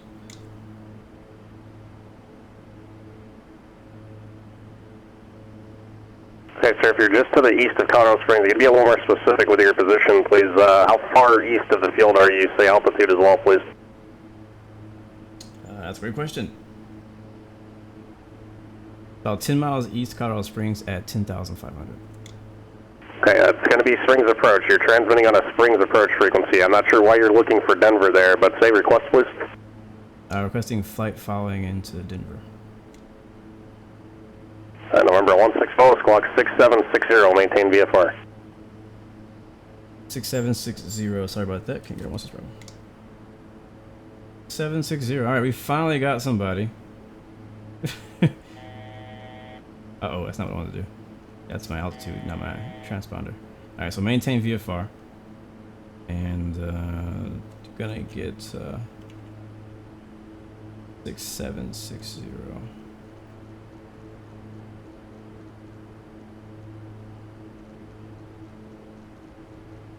Okay, 28 advise when you have the Palo Alto automated weather, NOTAM say approach request level. He's really loud, so let's turn him down. Sky 28, we've got the weather NOTAM's looking for the GPS. Alright, finally, wow, that took a whole flight to do.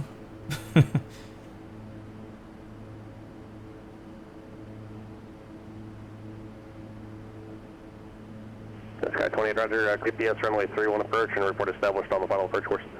Clear GPS 31 over established, Sky 28. November 16 Bravo is radar tag 20 miles southeast of Colorado Springs Airport. Altitude indicates 10,500. Springs altimeter I show 3024. Understand Denver is your destination. Verify type aircraft again. Affirm Denver is our destination. We're in a King Air 350. 16 Bravo.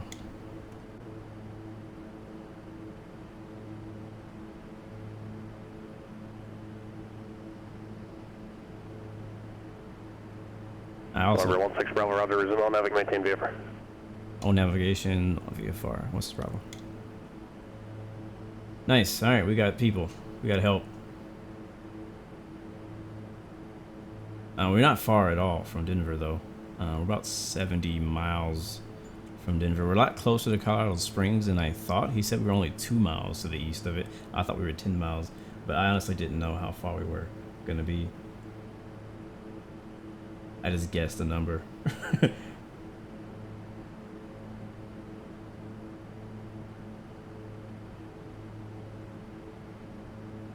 But that works.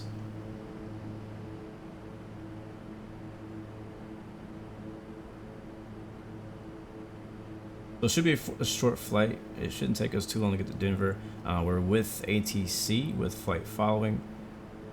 Set to maintain VFR, which just basically means just maintain, stay in, make sure you can see everything, make sure that you're watching for the aircraft around you, and don't fly into, like, you know, clouds and stuff like that. That's what that means. Didn't file a VFR flight plan, but I will file one now. We're in a King Air. I usually put BE20 for that. Origin's gonna be, we'll file our next flight plan from Denver. That's what we'll do. Denver to KEGE. That'll be via Romeo Lima Golf at 16,500. True airspeed will be about 250-ish. Alternate will be Case, Aspen. We're not doing our I ratings right now. That flight's gonna be about 30 minutes maybe. And we'll say we have 2 hours of fuel and I'll file VFR. That'll be for our next flight though, not for this one. So I almost feel like I shouldn't hit file VFR right now. We should wait till we get on the ground. That's what I'm gonna do. It does look amazing, man. I do like it. The alert on the dash, that is the trim. And I don't know how to get rid of it. So if you guys know how to get rid of it, let me know. Autopilot trim fail. It happens to me randomly. I don't know exactly what I need to do for it not to happen. But I do pretty much the same thing every flight. And sometimes it pops up, sometimes it doesn't. Filing in the clown is a thing of the past. Do I need to update it? Is it old? Am I outdated right now? Because I don't... Let me know, man. Update me. I don't want to be on that old stuff. I want to be on that new, not that old.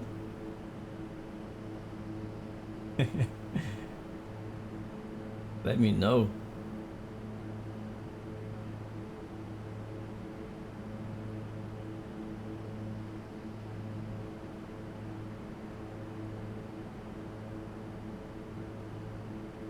So we're kind of away from the mountains for now, but we'll be back in it when we fly from Denver to Eagle.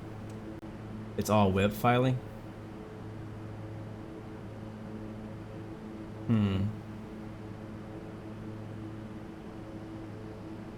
Yeah, I just don't usually pull up the website. I'd rather just do it in X-Plane than have to go on another tab.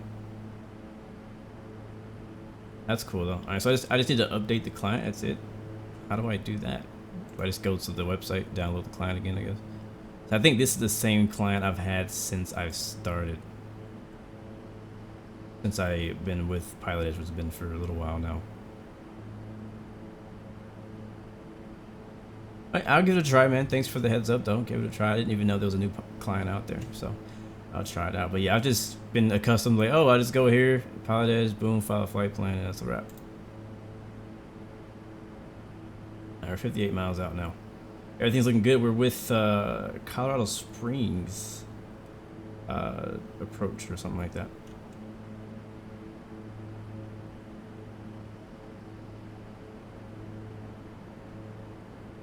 And I'll be honest with you, I really didn't know what frequency I needed to be on, like, at all. I didn't know. I had no idea. I just wanted flight following. I was just getting in so I can get somebody to tell me where I'm supposed to be at, and that's what he did. All right, cool. I'll get that Myers. I'll get that from the website later. Get the new client, get all set up. But yeah, I mentioned earlier that I'm in the middle of my I ratings. I finished my cat ratings last year. Not but that's just we got some wind effect happening on the wing. And so I'm trying to actually knock them out this time. I want to just completely finish it so I can be more confident with flying IFR. That's the main reason we're flying VFR today, is because I'm just not confident with flying IFR yet on Pilotedge. I'll fly IFR all day on Deadz Eyz, because it's just different. You know, it's completely different. But on Pilotedge, I just not confident quite yet. You know what I mean? But I learned a lot just in the first 3 I ratings already. We had a lot of fun. I did we're flying it with a friend of mine. He's been flying with me. He's not doing it. He's already finished the entire I ratings, but we're just flying them for fun. He's flying them for fun. I flew the first few for fun, but now I'm getting into the stuff I haven't done yet. So today I'll do the I4, maybe the I5. We'll see how much time I have and do that. I want to get done with it because I want to fly some faster, bigger planes on Pilotedge, like, you know. I don't know. I really like it. Pilotedge more than I like the other ATC networks. Do I know where to look up frequencies for charts? Where I was looking just now was on SkyVector, and I went to like the airport's page. So like I went to Colorado Springs airport, and I went through their departures, and that's what all the numbers that I was putting in were like different numbers in the departures that were on that page, and that's where I got that from. So if there's somewhere else to get them that's better, more accurate, because the thing about, like, for me, the issue was I just didn't know where, like, which frequency I was supposed to be at depending on my position. So because I was leaving from Pueblo, which had no, you know, it had no ATC there. There was no tower. In real life, it has a tower, but it, you know, on Pilotedge, it doesn't have a tower. Yeah, that was the thing.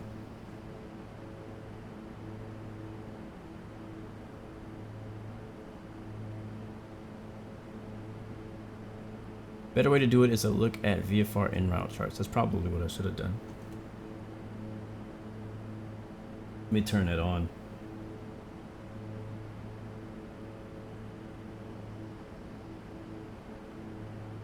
That probably would have got it, honestly, if I would have looked at the like Colorado Springs TAC chart or something like that.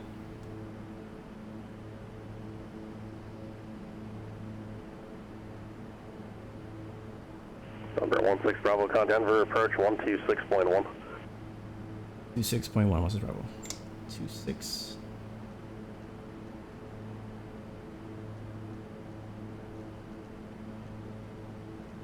I hate these super slow radios you gotta turn sometimes. I like the planes where you just hit the button and boom, you got it. Alright, here it is. We're looking for Denver approach, King Air 16 Bravo, level 10,500. Number 16 Bravo, approach, roger. Advise when you have the Denver information to be Kilo and cleared into the Denver Bravo airspace. Advise when you have the field in sight. I'll be landing north tonight, and actually, correction, hang on a second. Yeah, Denver to be landing north. Expect runway 35 left. If you have another request, please advise. Alright, expecting 35 left. I'm gonna switch over to ATIS just for a second. Alright, okay. We have the ATIS already. We don't have it, but we know it. ATIS should be 1256. Let's do that. Let's see if that left, works. 35 right. Departing runways 34 right, 35 left, 825. Visual approaches in use. ILS runway 34 left, runway 34 right, runway 35 left, and runway 35 right approach in use. Multiple R-Nub Zulu approaches in use. VFR departures, contact clearance delivery, advise on course heading, altitude, and if flight following is requested. Read back runway assignments and hold short instructions. Advise on initial contact. You have information Kilo. Alright, we have Kilo.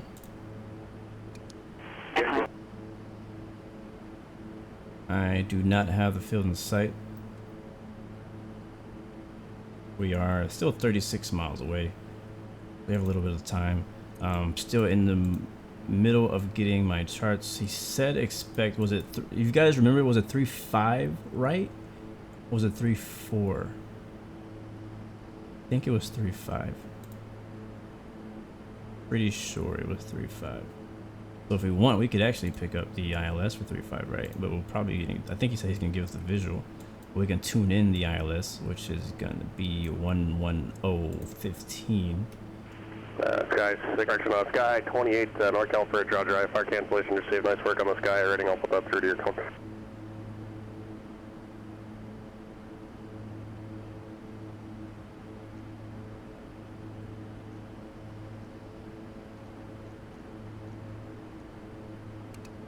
Oh, that's not it. 11015. It's nav 1, alright, that's good. Denver approach King Air 16 Bravo, we have Kilo. 16 Bravo, ready.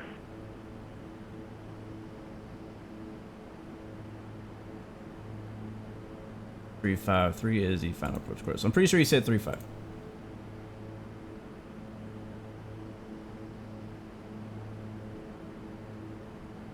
Thank you, Sammy. 3.5. 16 Bravo, contact Denver 123.85. 23.8. Right.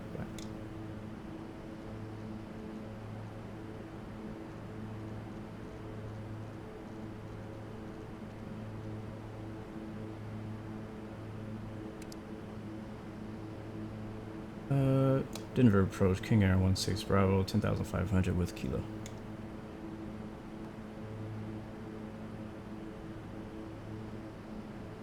It was 123, right? Or was it 121?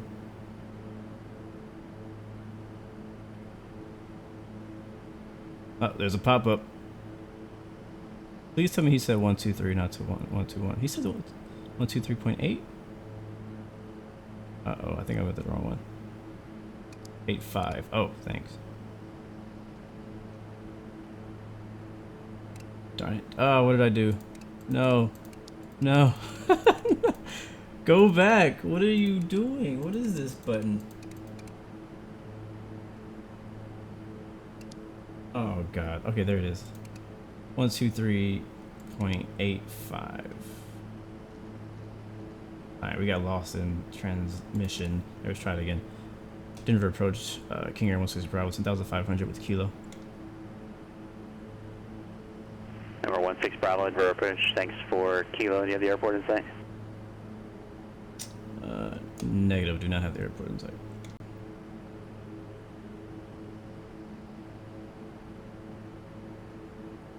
Do you guys see it? Pretty big airport. Number 16 Bravo, runway 35 left, report Denver in sight. 35 left, we'll report King Air 16 Bravo. Why don't I see it? I should be seeing it. Oh, I see it. King Air 16 Bravo, we have the field in sight. Number 16 Bravo, make straight in, runway 35 left. Straight in, 35 left, King Air 16 Bravo. Alright, that's 35 left, not 35 right. And that's gonna be on 108.5.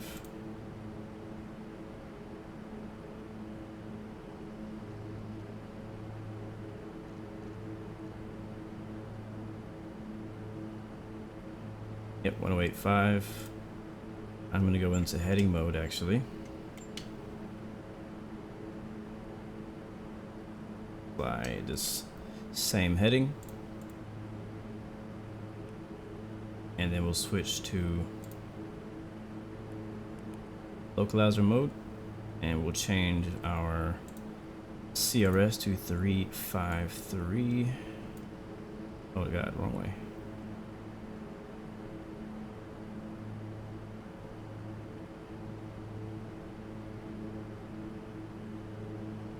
Something like that. And there it is. Alright, so let's go ahead. I'm gonna go ahead and fly it by hand from here.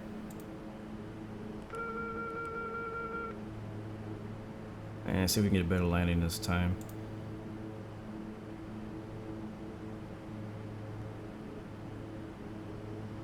Thank you, Mustafa. Appreciate it, man. Alright, where's your... There's the airport. We're landing 35 left.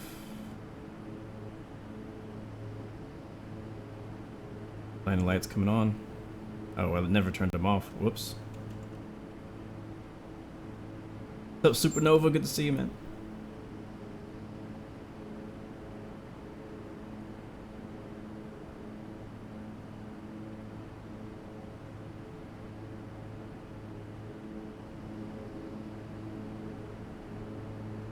Right below the clouds. Pretty nice day in Colorado. A bit overcast though. Let's see what the temperature is. 10. That is 50 degrees. So it's not too cold in Colorado. Usually it's, you know, real cold out here.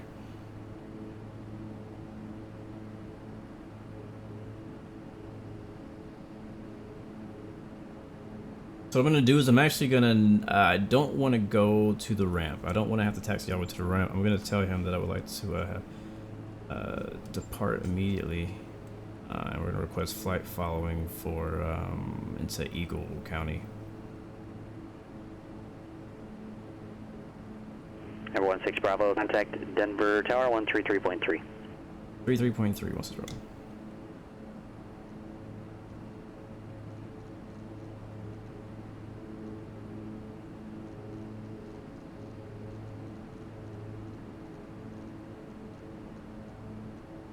Oh, dang it, missed it. I hit the right button, hit the right button. Up, there it is. Denver Tower, King Air 16 Bravo on the visual, runway 35 left. November 16, well, you're not on the visual, you're actually VFR. The visual is still technically an instrument procedure. Continue straight in, runway 35 left, clear to land, wind 3606.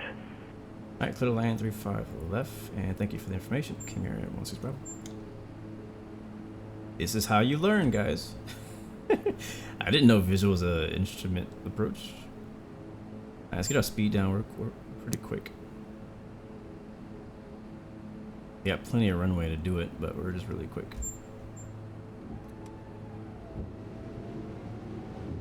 Putting my gear down to get rid of some speed because we're a little coming in hot. 1,000 feet. Coming in ha ha ha. I do have custom scenery for Denver. Amazing custom scenery for Denver. Matter of fact, I love this scenery in Denver. I think it's one of the best that came out in the past year. There's a lot of good sceneries that came out, but I feel like Denver is one of those that are really good. Matter of fact, it even comes with a snow variant, and I think I just changed it back to regular because it's not really snowing out there anymore.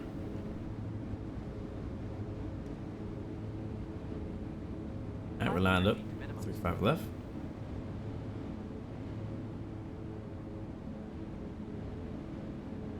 We may have to go back all the way back to clearance to get our flight following. I'm gonna have to ask him and see what he says. 200 feet to minimums. I know we won't get with I know we won't get it with tower. 100 feet to minimums. Yep, you're right. Full RPM for props, and I'm actually not full.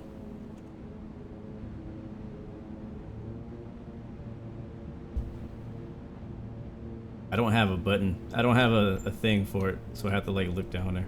Oh, we're falling.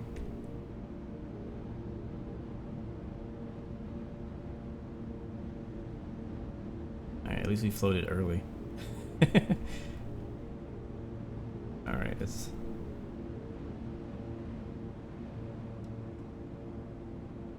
I love these runway textures. 100 feet. 50 feet.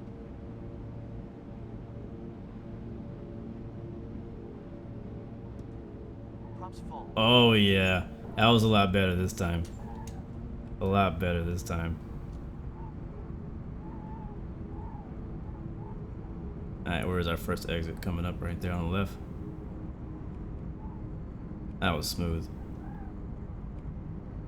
King Air 16 left, turn opposite high speed at Mike 5 is approved if you make it, and into the ramp via Mike this frequency. Is that it right there? High speed Mike via 5, I think that was it right there. Yeah, you just passed Mike 5, and that's opposite high speed is approved if you can make it. I'll take the next one once it's Bravo. Air 16 Bravo, left turn Mike, southbound Mike to the ramp this frequency. Mike southbound to the ramp, this frequency, King Air 16 Bravo. Alright, let's come out of beta. Once I get off of the runway, I'm gonna ask him, let him know what I want to do here.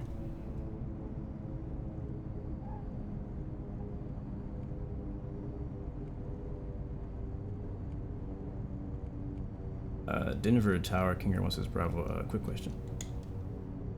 November 16 Bravo.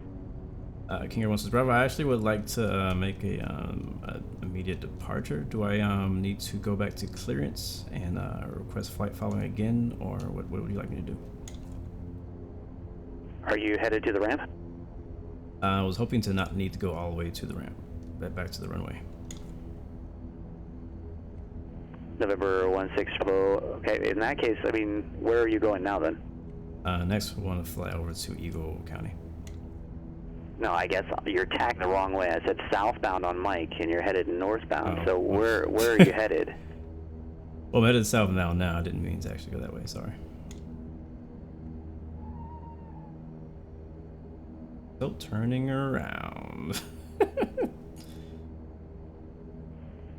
right, so November 16. Tell you what, just hold your present position. Contact Denver ground on 0.85 with your request. Alright, is that 133.85? What's the problem? No, Denver ground's 0.85. Alright, contact the ground 0.85. 121. He didn't tell me the first three numbers. I didn't know what the first three numbers were. Like I'm just gonna know. Alright, 121.85. Thank you, Scotty.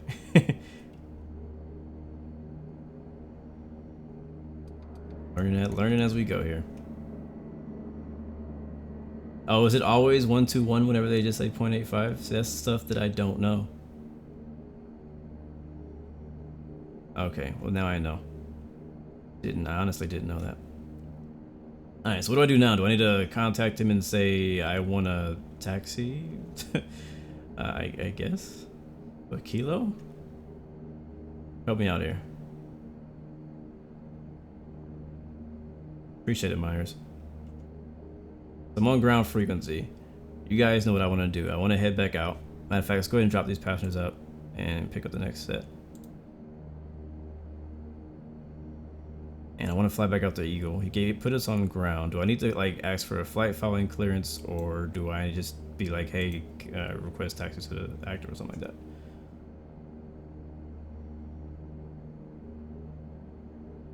Okay, so ground frequencies are usually 121 decimal something something. Okay. All right, thank you so much, man. You're helping out, helping a lot.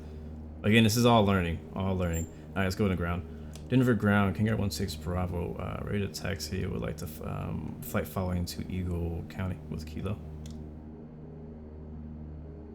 16 Bravo, ground's broken.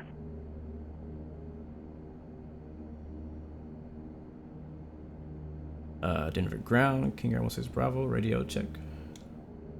16 Bravo, they're coming, broken. Go ahead with your request. 16 Bravo, just ready to taxi with Kilo and looking for a flight following to Eagle County. November 16 Bravo, flight following request. Need to have your altitude. What's your aircraft type? Aircraft type King Air 350. Altitude is going to be 16,500. November 16 Bravo, Denver ground is cleared out of the Denver Bravo airspace. Maintain VFR below 7,500 until advised. Departure with Denver 126.1, Squawk 2544. Alright, cleared out of the Denver Bravo at 7,500 till advised. Departures on 126.1, Squawk 2544, King Air 16 Bravo. November 16 Bravo, your readback is correct. You're on mic now. Copy, on mic now. November 16 Bravo, runway 35 left, taxi via Mike and Alpha.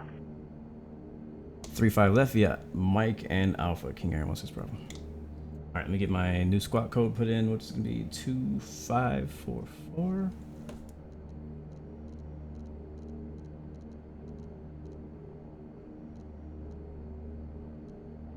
Wait, did we pick up those passengers? Yes, we did. All right. 544. Going up to 7,000 this time. 7,500.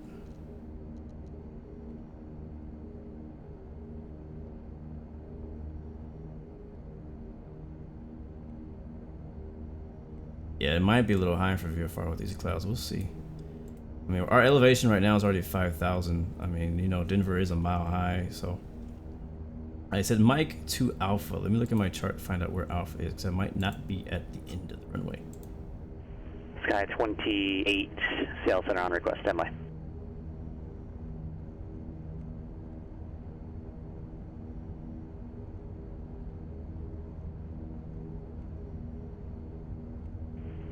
Sky 28, right, Center, click is McMinnville Airport, Dallas end. 1 departure, click ATAT then as filed, climb and maintain 8,000. Departure with Seattle 121.4, Squawk 5571, hold for release. Yeah. Alright, so we're taxiing Mike Alpha. Sky 28 release. Our readback is correct, departure is release gonna for be departure. Clearance void if not off by 1732 Zulu, time now 1720. If not by 1732, call back with your intentions noted at 1735 for exchange approved.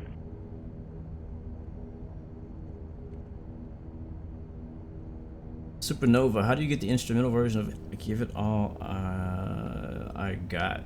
It's not available online. I just have it.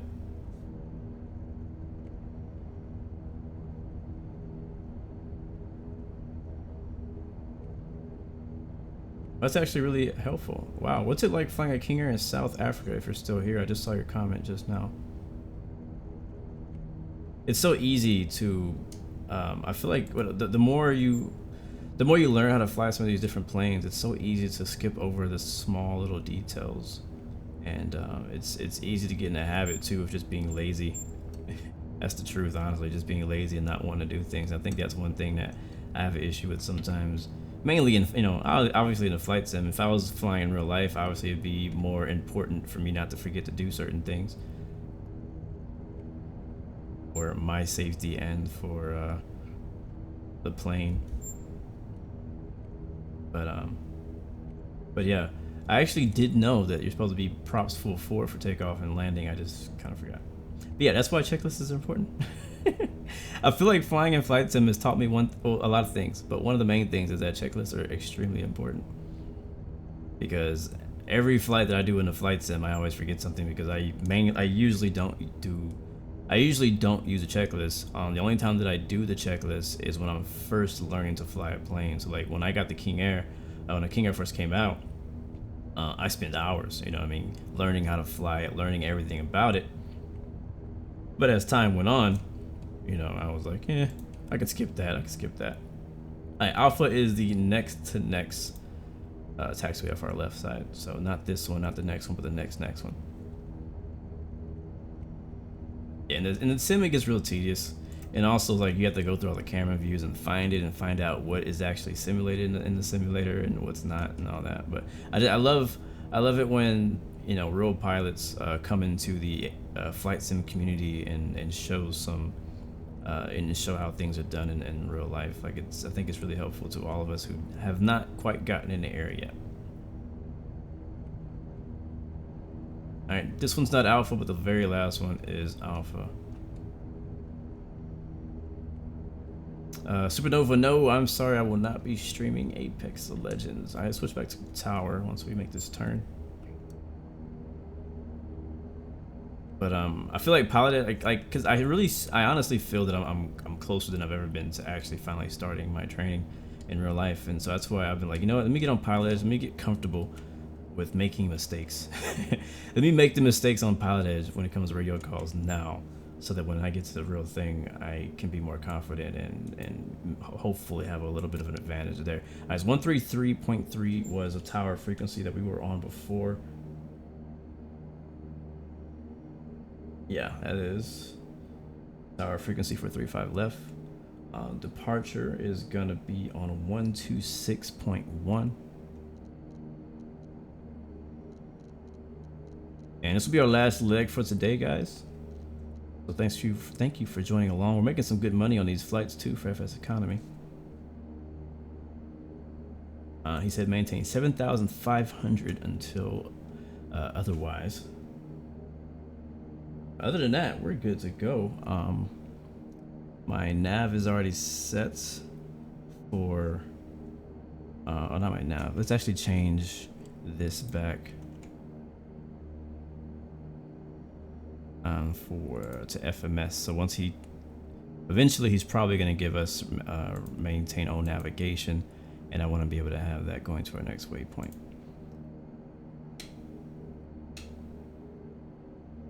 He may give us a heading, we'll see. He might give us a pattern, I don't know, we'll see what he says. No idea. All right, landing lights are on. Recognition lights, beacon, strobes, tail, anti-ice, flaps, take off. Props full forward, heels on low idle. Lights are on, we're good, ready to go. 35 left at Alpha. Denver Tower, King Air 16 Bravo, we're holding short, 35 left at Alpha, ready to go.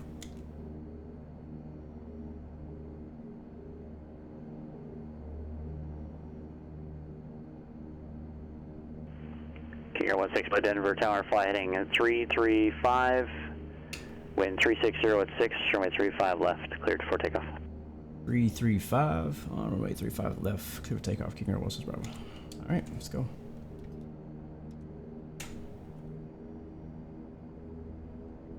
Make sure that I actually have this right. 335.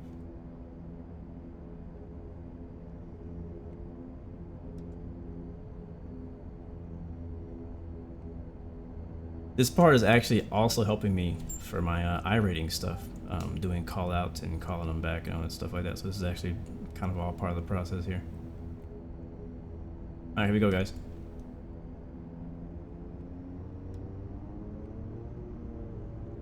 Auto feather lights on. Airspeed alive. And airspeed is alive. 60 knots. I love these clouds, man. Ultra Weather did a good job. V1. Rotate. V2. Gear positive rate. Alright, so run 335 is actually gonna have us flying right over the terminal. Indicates up. Gonna give us a nice view on the way out of here, though.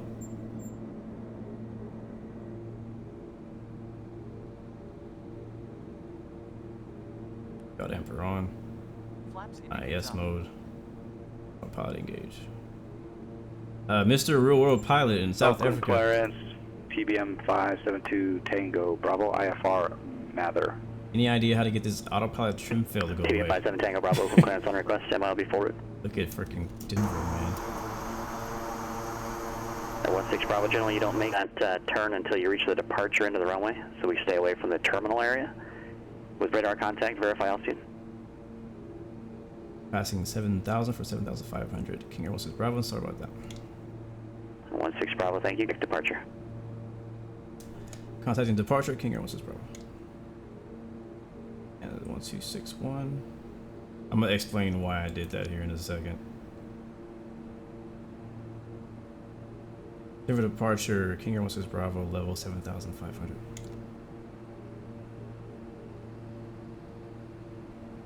Number 16 Bravo, Denver departure, roger, altimeter 3024. 3024, King Air 16 Bravo. Alright, so the reason I did that, and now I know I'm wrong. The reason I did that is because when I did my cat ratings, I got in trouble for turning too late. And since then, I was like, all right, as soon as I get wheels up at a safe altitude, I'm turning to the heading that they gave me. And ever since then, that's what I've done. This is the first time it actually had me flying over a terminal. It didn't sound right to me. I was like, huh, this is gonna have me flying over a terminal. TB 572 Tango Bravo, forward available. Just let me know when you're ready. So yeah, I was like, that's the reason that I did that. But now I know. TB 572 Bravo is cleared to the Mather Airport. Not do that Limit until I get 5 to the departure. end of the Radar vectors 1600 Oakland VOR. RPMs. Victor 6, Sacramento, VOR, and then I should fly to South direct. Africa Climb someday. and I don't have maintain any 3,000, expect 9 or scenery 1,000, 5 in minutes after Africa departure. at all. NorCal Like departure none. frequency 135.1, Squawk But- 7353. But I want to go out there. Matter of fact, I haven't even downloaded the X-Plane default scenery for Africa. That's how like rare I fly in Africa. Only time I fly in Africa is on the Infinite Flight mobile. But I know that Africa has some amazing views out there, and I need to get out there. 2 Tango, be back, correct. Yeah, somebody wants to see the cabin. Sky 28, Seattle Center, right then. Looking for the view, sorry. There it is. 16 Bravo, what's your indicated airs? Indicated airspeed is 250, King Air 16 Bravo. And 16 Bravo, just remember that below a Bravo airspace, the maximum airspeed allowed is 200 knots or less. 200 knots is your max. Keep it below 200. You're clear to the Bravo airspace, resume on navigation, and maintain VFR.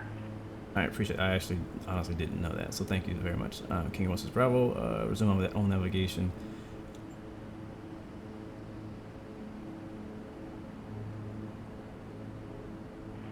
Sky 28, radar contact, Yeah, I honestly 6,000. did Click not that VO know altitude that. indicates now 6,000. Climb and maintain 8,000, Vales altimeter 3018.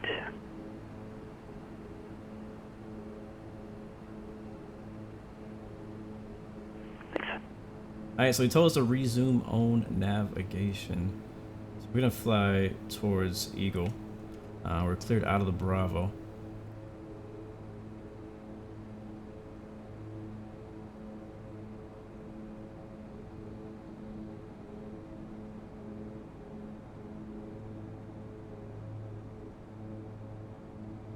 What happened to my chart?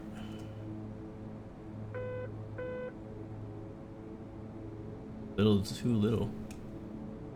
Yes, Ninja, I am talking to ATC. Alright, so we are VFR, and let's try to see if we can keep it that way. Originally we wanted to get up to 16,500 to get over these mountains. As you can see, clouds are all over the horizon for us right now, and we got to find a way around them, over them, or through them somehow. I don't want to go all the way over there. We could go this way.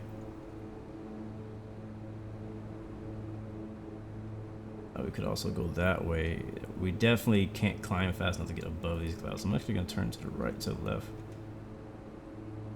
Yeah, I think by now, just by his tone, like his original tone compared to his tone now, I can tell that he knows that I just don't know things.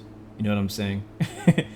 Like, I can just tell that he knows that I don't know some things, and that's why he's being really patient with me. Plus, it's not very busy right now at all in the airspace. So like, if it was a really busy airspace right now, he would be upset. He would definitely be very aggravated with me. He might be aggravated. He might be really good at hiding it right now.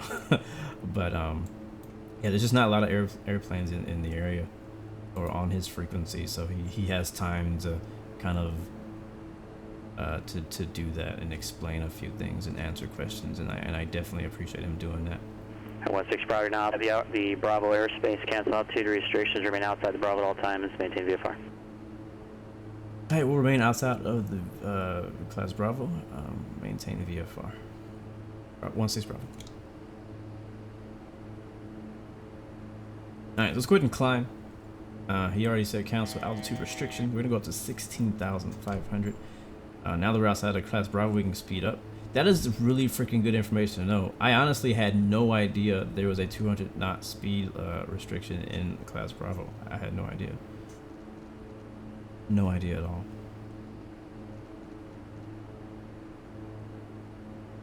But now we're outside of it, we can speed up. And I'll go back into IAS mode.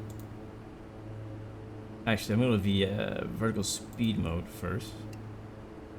And because I want my climb to be like around 160 knots.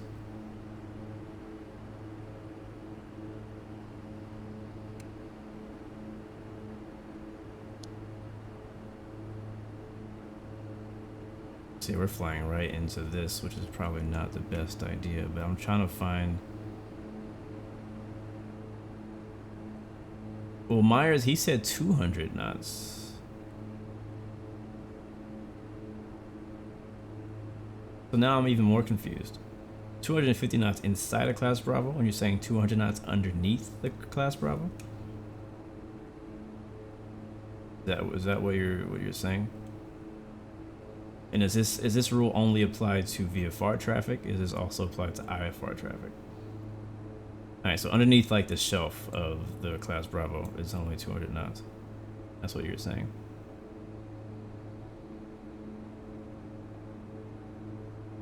Okay. So 250 under 10,000, but inside the Bravo, and then 200 underneath the shelf of the class Bravo, and that is also for IFR. Good to know.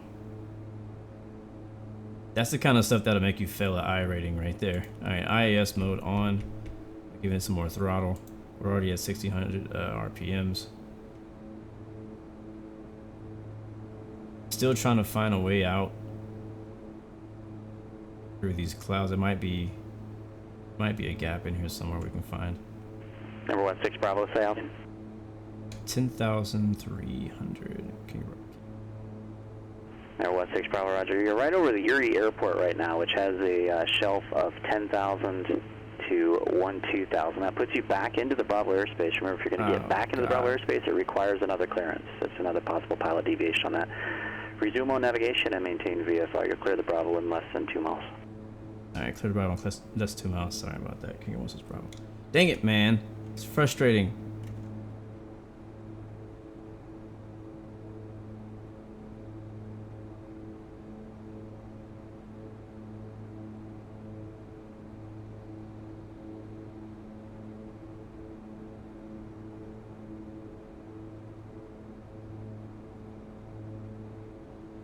Alright, I see where we are now. We're over Erie. Looking at the chart, and yes, he is correct. The Bravo is exactly what he said. And the issue with me, honestly, is just the fact that I didn't know where the heck I was. This is why I know I need to learn to do it this way. This is the harder way to do it. So I don't have anything. I don't have any gadgets. This is the old avionics. Where's the beer level indicator? I know I need one. I don't have any avionics that tells me where the heck any Bravos, any airspaces are at all. Like if I was using the GTN, I would have known that. If I was using the G1000, I might have even known that. But really right now, I just have to be like, all right, this is where I am. Oops. And this is where the Bravo is. And that's what the issue is. So we were clear out of the Bravo from a lower shelf. And then we climbed up into it again. So that's what happened. But yeah, it's frustrating that I didn't catch that earlier. Calling at Monterey clearance, you're cold calling. There's really no need to cold call clearance delivery. Just go ahead with your request.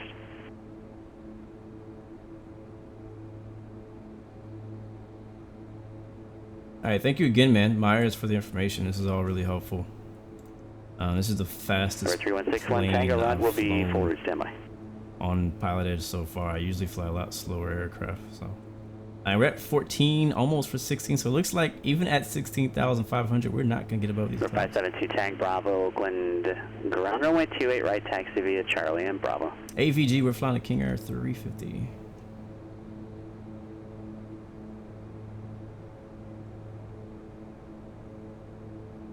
Yeah, we're like right in the middle of it. There's no way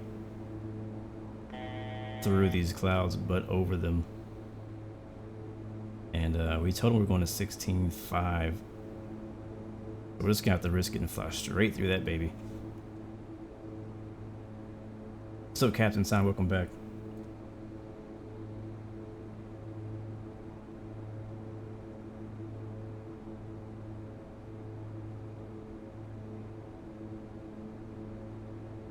But it is all a learning experience.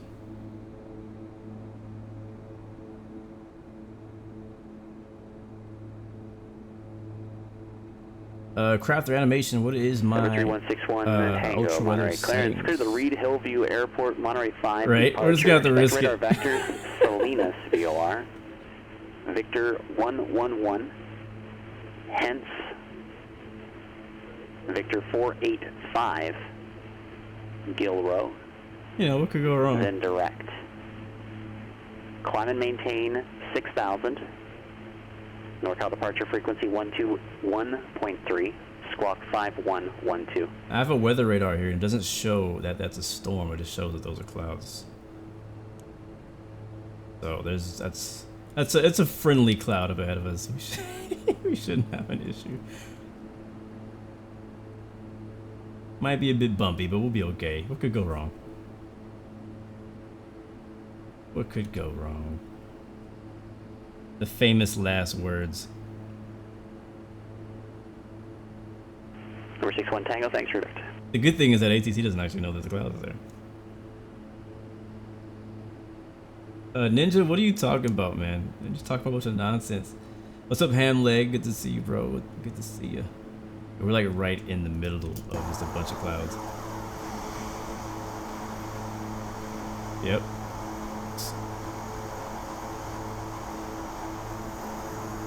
You know what could go wrong, honestly? And it happened to me before, so let me tell you a story.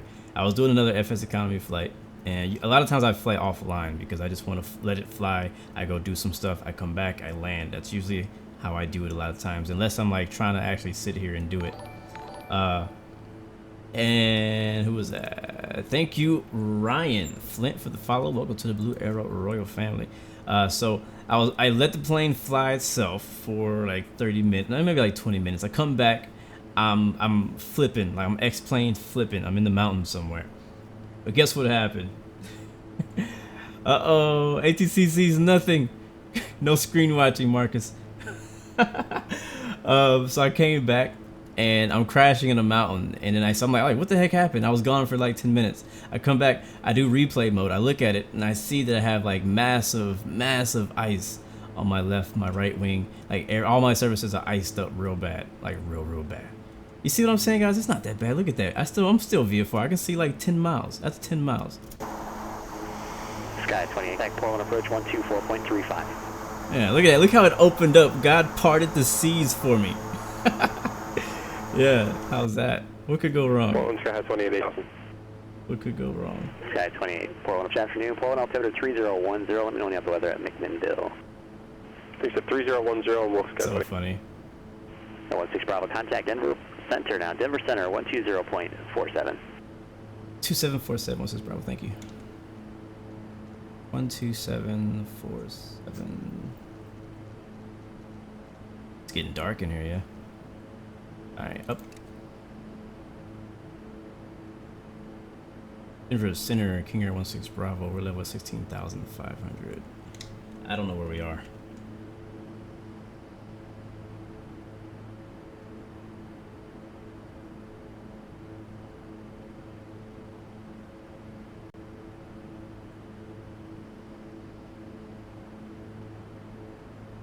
I think we're over Eldora, or Rollins Pass is where we are.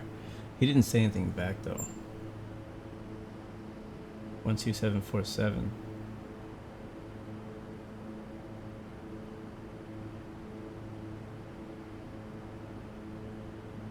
Nothing, huh?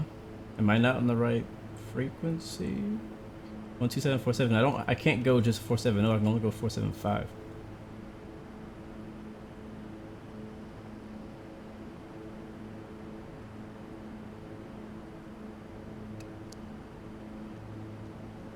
Yeah. It could have been somebody else talking at the same time though. Denver Center, King Air 16 Bravo, 16,500 passing over, looks like Eldora.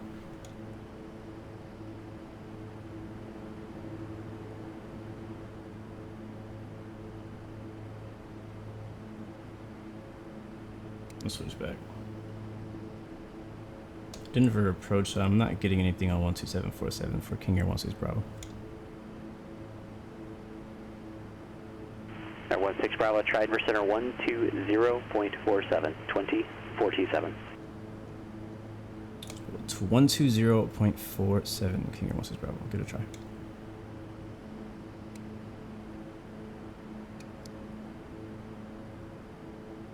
I can see. Denver Center, King Air 16 Bravo, level at 16,500.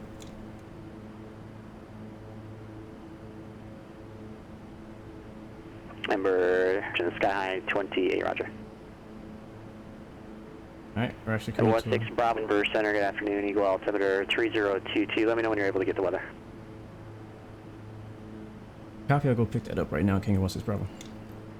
Eagle. 13575.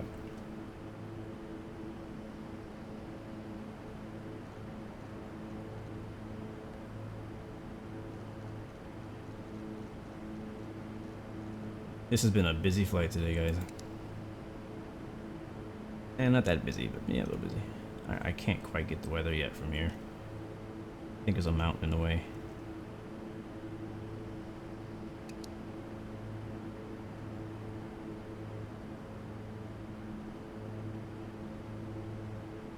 If I can master. Challenging, you got it.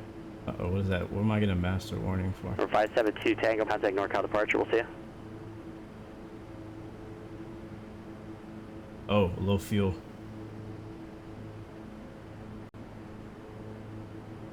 Which is where? Where's my fuel? Oh, fuel's on the side. Ah, we're good. 572 Tango, Bravo, North Archer, afternoon, radar, That's plenty. contact, climate, and maintain 7,000. If you can master the performance and weight balance, you can fly King Air in real world, Chief. Ah, good to know. I have to learn about that. Appreciate it, man. Hope to fly King Air in real life. I honestly do hope to fly King Air in real life one day. Like, King Air is kind of one of like those planes I would love to fly, either King Air or even a business jet of some type. It'd be really cool to fly.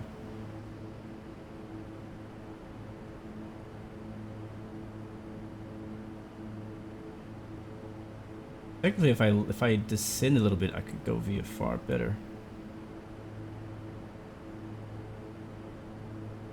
Try to get the weather again here.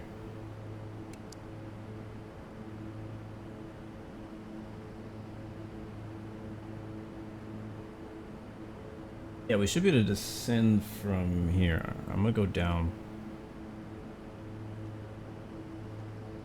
to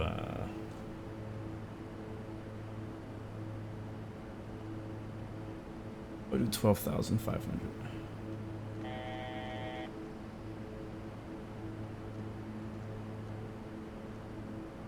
And to descend. Switch back over to him.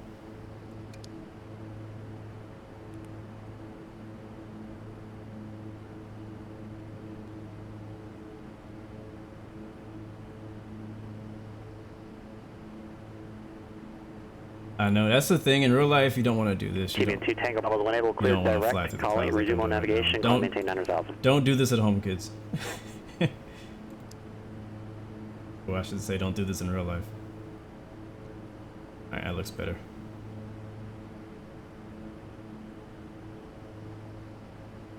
I'm gonna switch to nav mode, actually.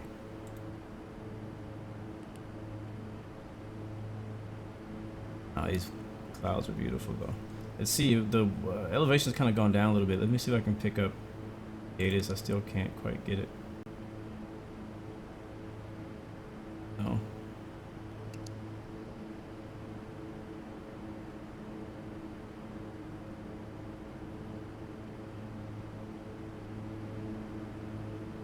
Gorgeous, man.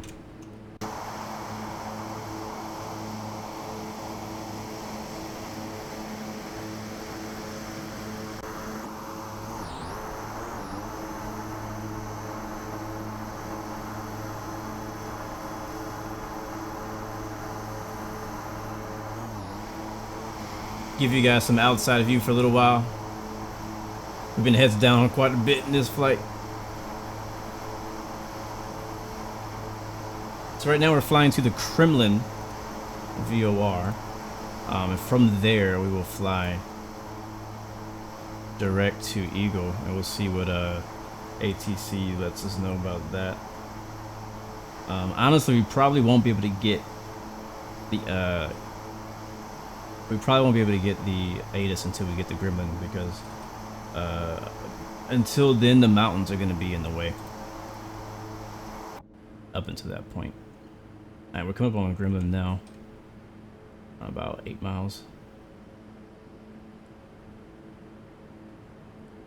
Why won't you zoom in or zoom out?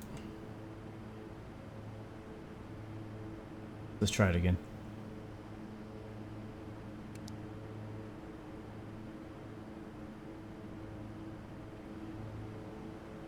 Nope, still nothing. I just don't know if anybody else flies a King Air on this version, if I can get COM 2, because I would like to stay on center and then monitor COM 2, but for some reason it won't allow me to monitor anything, so I have to use my main comm channel, even though I already have all my comms up here turned on. Let me try that again, actually. 13575. Alright, there's 12,500 leveling off now. 13575.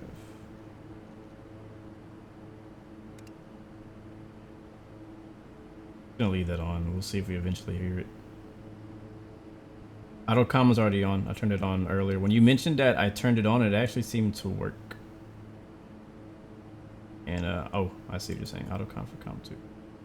So I had AutoComm on for COM 1. I've never used that.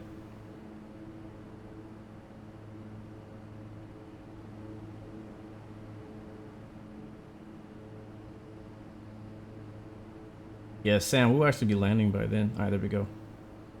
Making a turn towards Eagle Ranch. We actually can probably fly VFR down into these mountains. We are only 30 miles away from our final destination today, people. If you made it this far, congratulations. I don't have custom like airport scenery for Eagle, so don't be looking for anything like that. I found one and I wasn't very impressed with how it looked. I think it was made back in X-Plane 10, maybe even X-Plane 9 days. It's pretty accurate on what's there. It just doesn't look great. Alright, 30 miles out. We're still on Denver Center. I'm trying to monitor.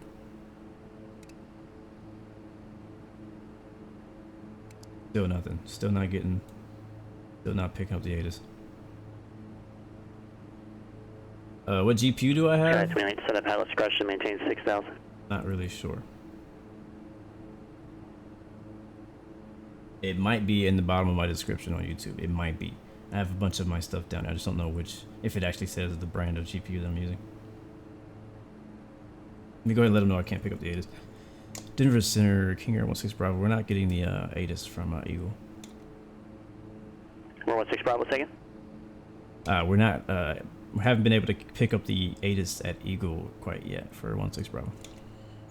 November 16, Roger. Eagle information. Juliet is current altimeter 3022. Wind is only variable at 4, visibility 10 miles and clear skies. Temperature 16, dew point -3. And the airport is about 12 o'clock and 20 miles, so just let me know when you have it in sight. 2 o'clock and 2 miles. I'll let you know when I have the field in sight. King Air 16 Bravo. 2 miles? That's like right in front of us. We need to freaking descend. Alright, autopod's off.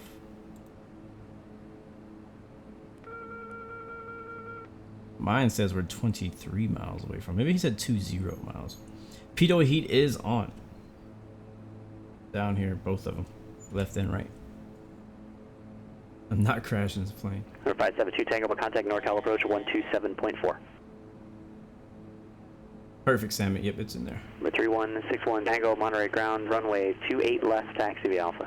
Right, so we're gonna follow this. You kind of see where the mountains kind of split. We're gonna follow that in the Eagle. I might actually go a little wide because we're. Number 61 Tango, I'm sorry. Say again, where are you parked? I don't see a Piper down that way. Am I on the wrong ATIS, Craig? 135575. November 61 Tango, Roger, be runway 28 left, taxi via Delta, Bravo, Lima, Alpha. Hold short of runway 28 left at Lima. Where did I get this ATIS from then? The test outcome too. At 135575.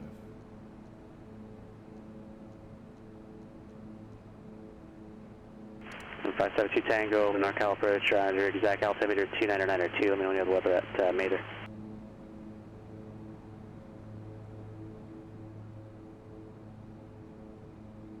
Yeah, I'm still not getting anything on 135575.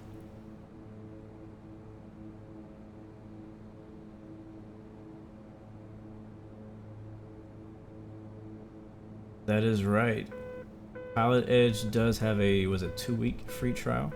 I actually decided to use my 2-week free trial to do the cat ratings and get familiar with VFR. Sky 28, cross the Newburgh VOR at or above 4,000, cleared the ILS runway 22, approach to McMinnville, and report 0 inbound following the procedure turn. That was the gear horn. Looking for this airport, guys. I'm not seeing it. It must be right over this mountain. Yeah, that's where it is. That's where it is. I'm gonna go off to the left. Laps 1. Number 16 below Eagle Airport now at about 1 to 2 o'clock, 15 miles.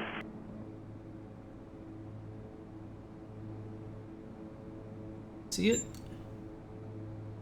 Copy looking King Air 16 Bravo. I know where it's at, I just don't have a visual. Number 16 Bravo, the reception on the radios is getting a little bit low as you're descending. If you lose me, just change to Eagle Tower with your landing request. Maintain VFR. Copy, I'll switch to Eagle. I mean, yeah, Eagle if I lose you. 16 Bravo. Where the heck is this airport? Yeah. Sky 28, Portland. Sky 28, missed the clearance. Cross the Newburgh VOR at or above 4,000. Clear the ILS runway 22, approach into McMinnville and report 0 inbound. Alright, Eagle Tower is 1198. Let's go ahead and get that because we're probably going to lose them in the mountains.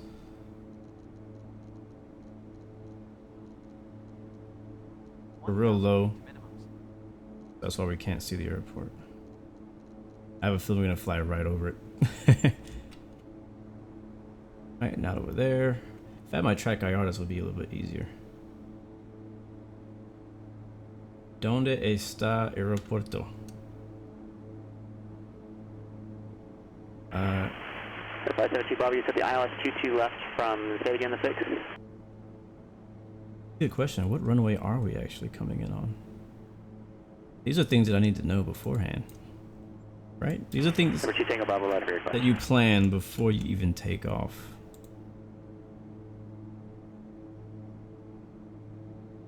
Alright, my GPS says we're 13 miles away. Airport is at our 10 o'clock. And November 16 Eagle Airport now is on your left side, 10 o'clock, 12 miles.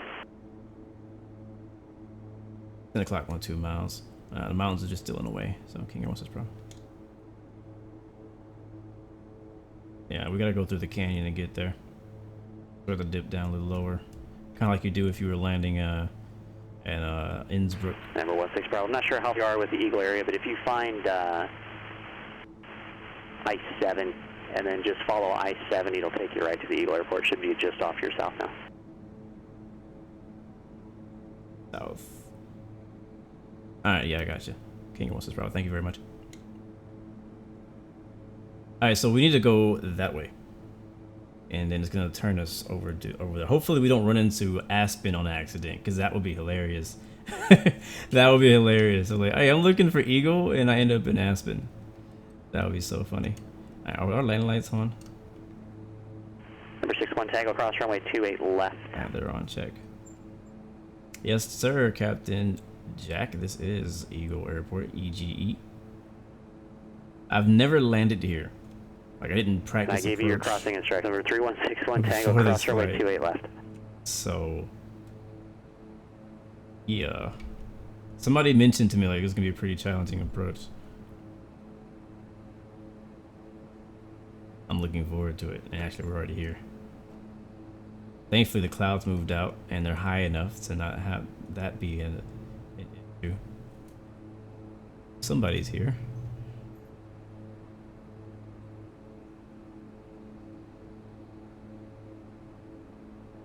Keeping my speed pretty slow.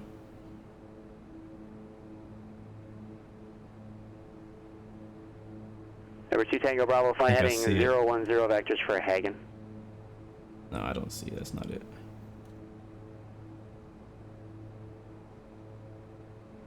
Do I see it? Oh, that's it right there. Oh yeah, there it is. King Air 16 Bravo, we have the field in sight.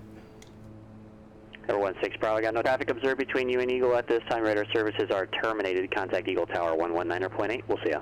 Eagle Tower 119.8. Thank you very much. 16 Bravo. Alright, now what runway is this?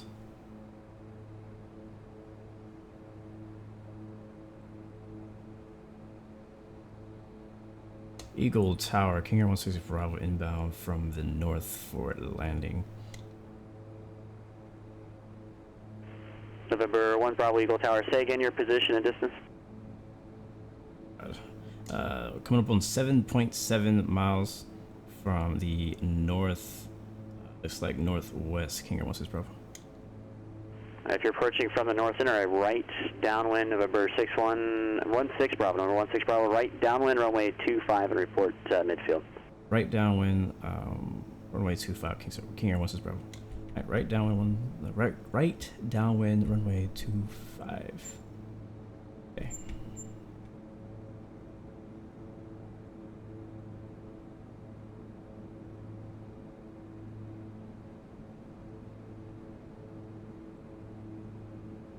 That'll probably be landing the opposite direction.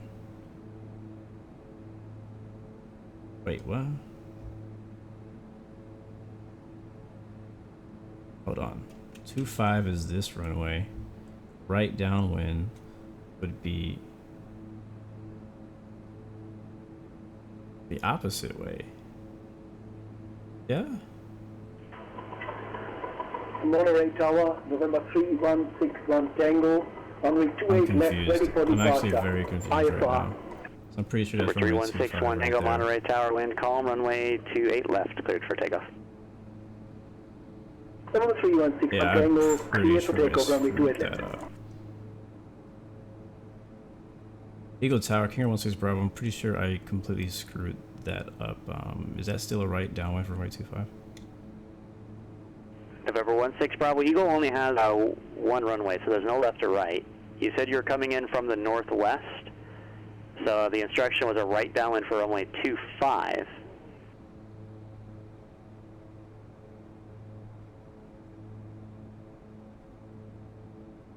Yeah, I must have given you a wrong position report because I'm pretty much coming straight in. I'm on a heading of 240 right.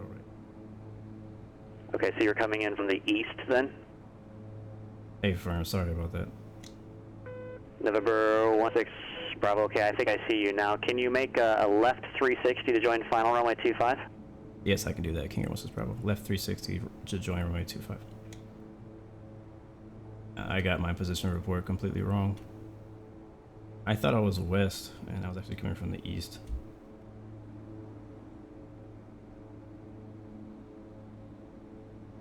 Thankful he's being very patient with me today.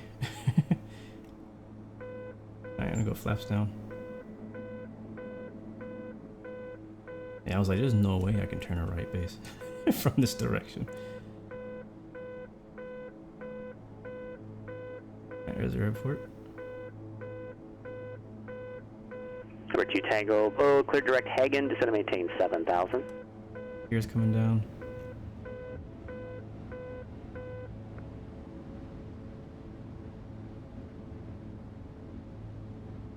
Be a short approach. Air 16, wind variable at 4, runway 25, clear to land.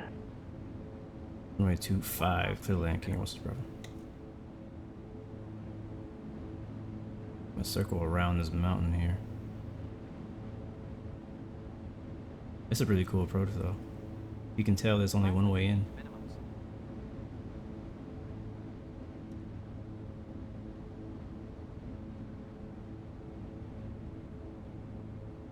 Aero 61 Tango, NorCal departure. Contact departure, November 161 Tango. Fuel. We're good. 200 feet to minimums. I know, right? Perfect timing. It's like me and Captain Canada just 100 feet. organized that together. But we didn't. Alright guys, on final stereo cockpit. Minimums. Number 3161 Tango, NorCal Last departure, final radar contact. I'm sorry, I didn't get either altitude. What was your present altitude and assigned?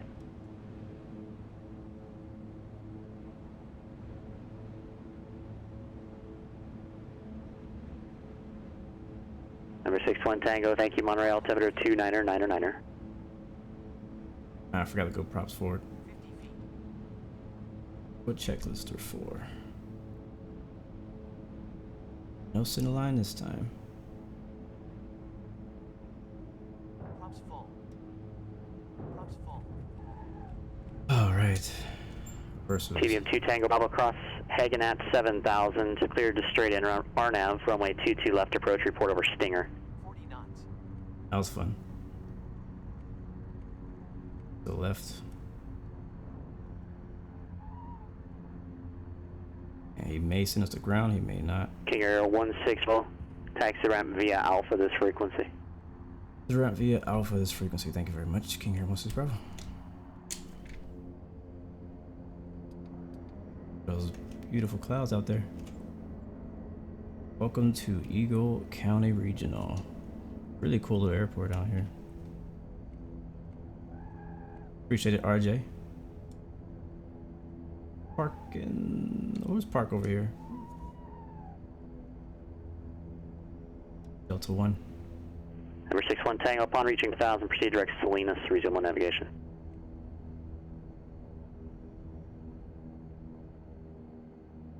Alright guys, get the heck off my plane.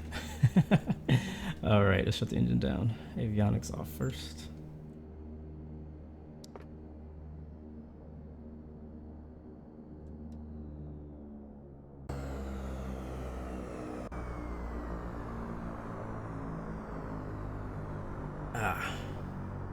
All in a day's work.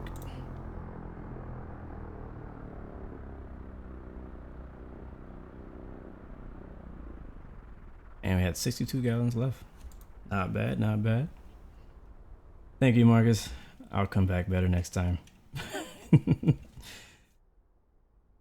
I definitely enjoyed it. I'll be back later for the iRating. Alright, we'll watch the replay and then we will get out of here, guys. Thank you so much for chilling with me, watching, kicking it. I'm gonna disconnect from Pilotedge. Disconnected. Beautiful, beautiful, beautiful. And I think our landing in Denver was definitely the best of the 3 landings we did today. But this one wasn't horrible, but it wasn't the best either. I've had better ones today. Let's take a look and see how it looked. I disconnected. Yeah, FSeconomy is good. Yeah. All right. So let's rewind. One thing I like about these the newer airplanes is that they actually save everything that you do.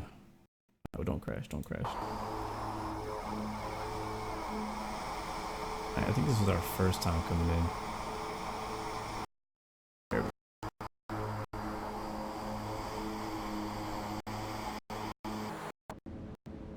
Oh, dropping some heavy frames.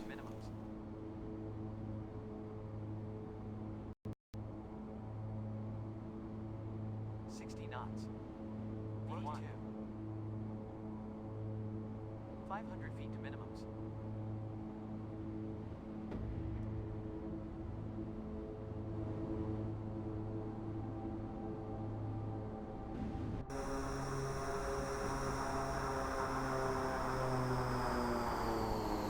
Somebody, I think Orbix has scenery out here, but it's only for FSX.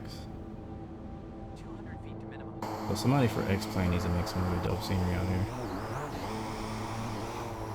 Okay, these views are not working. Minimums.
Alright, we did bounce a little bit.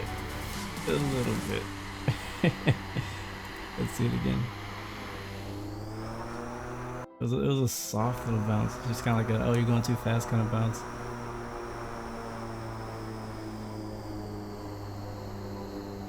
You can see it in the suspension.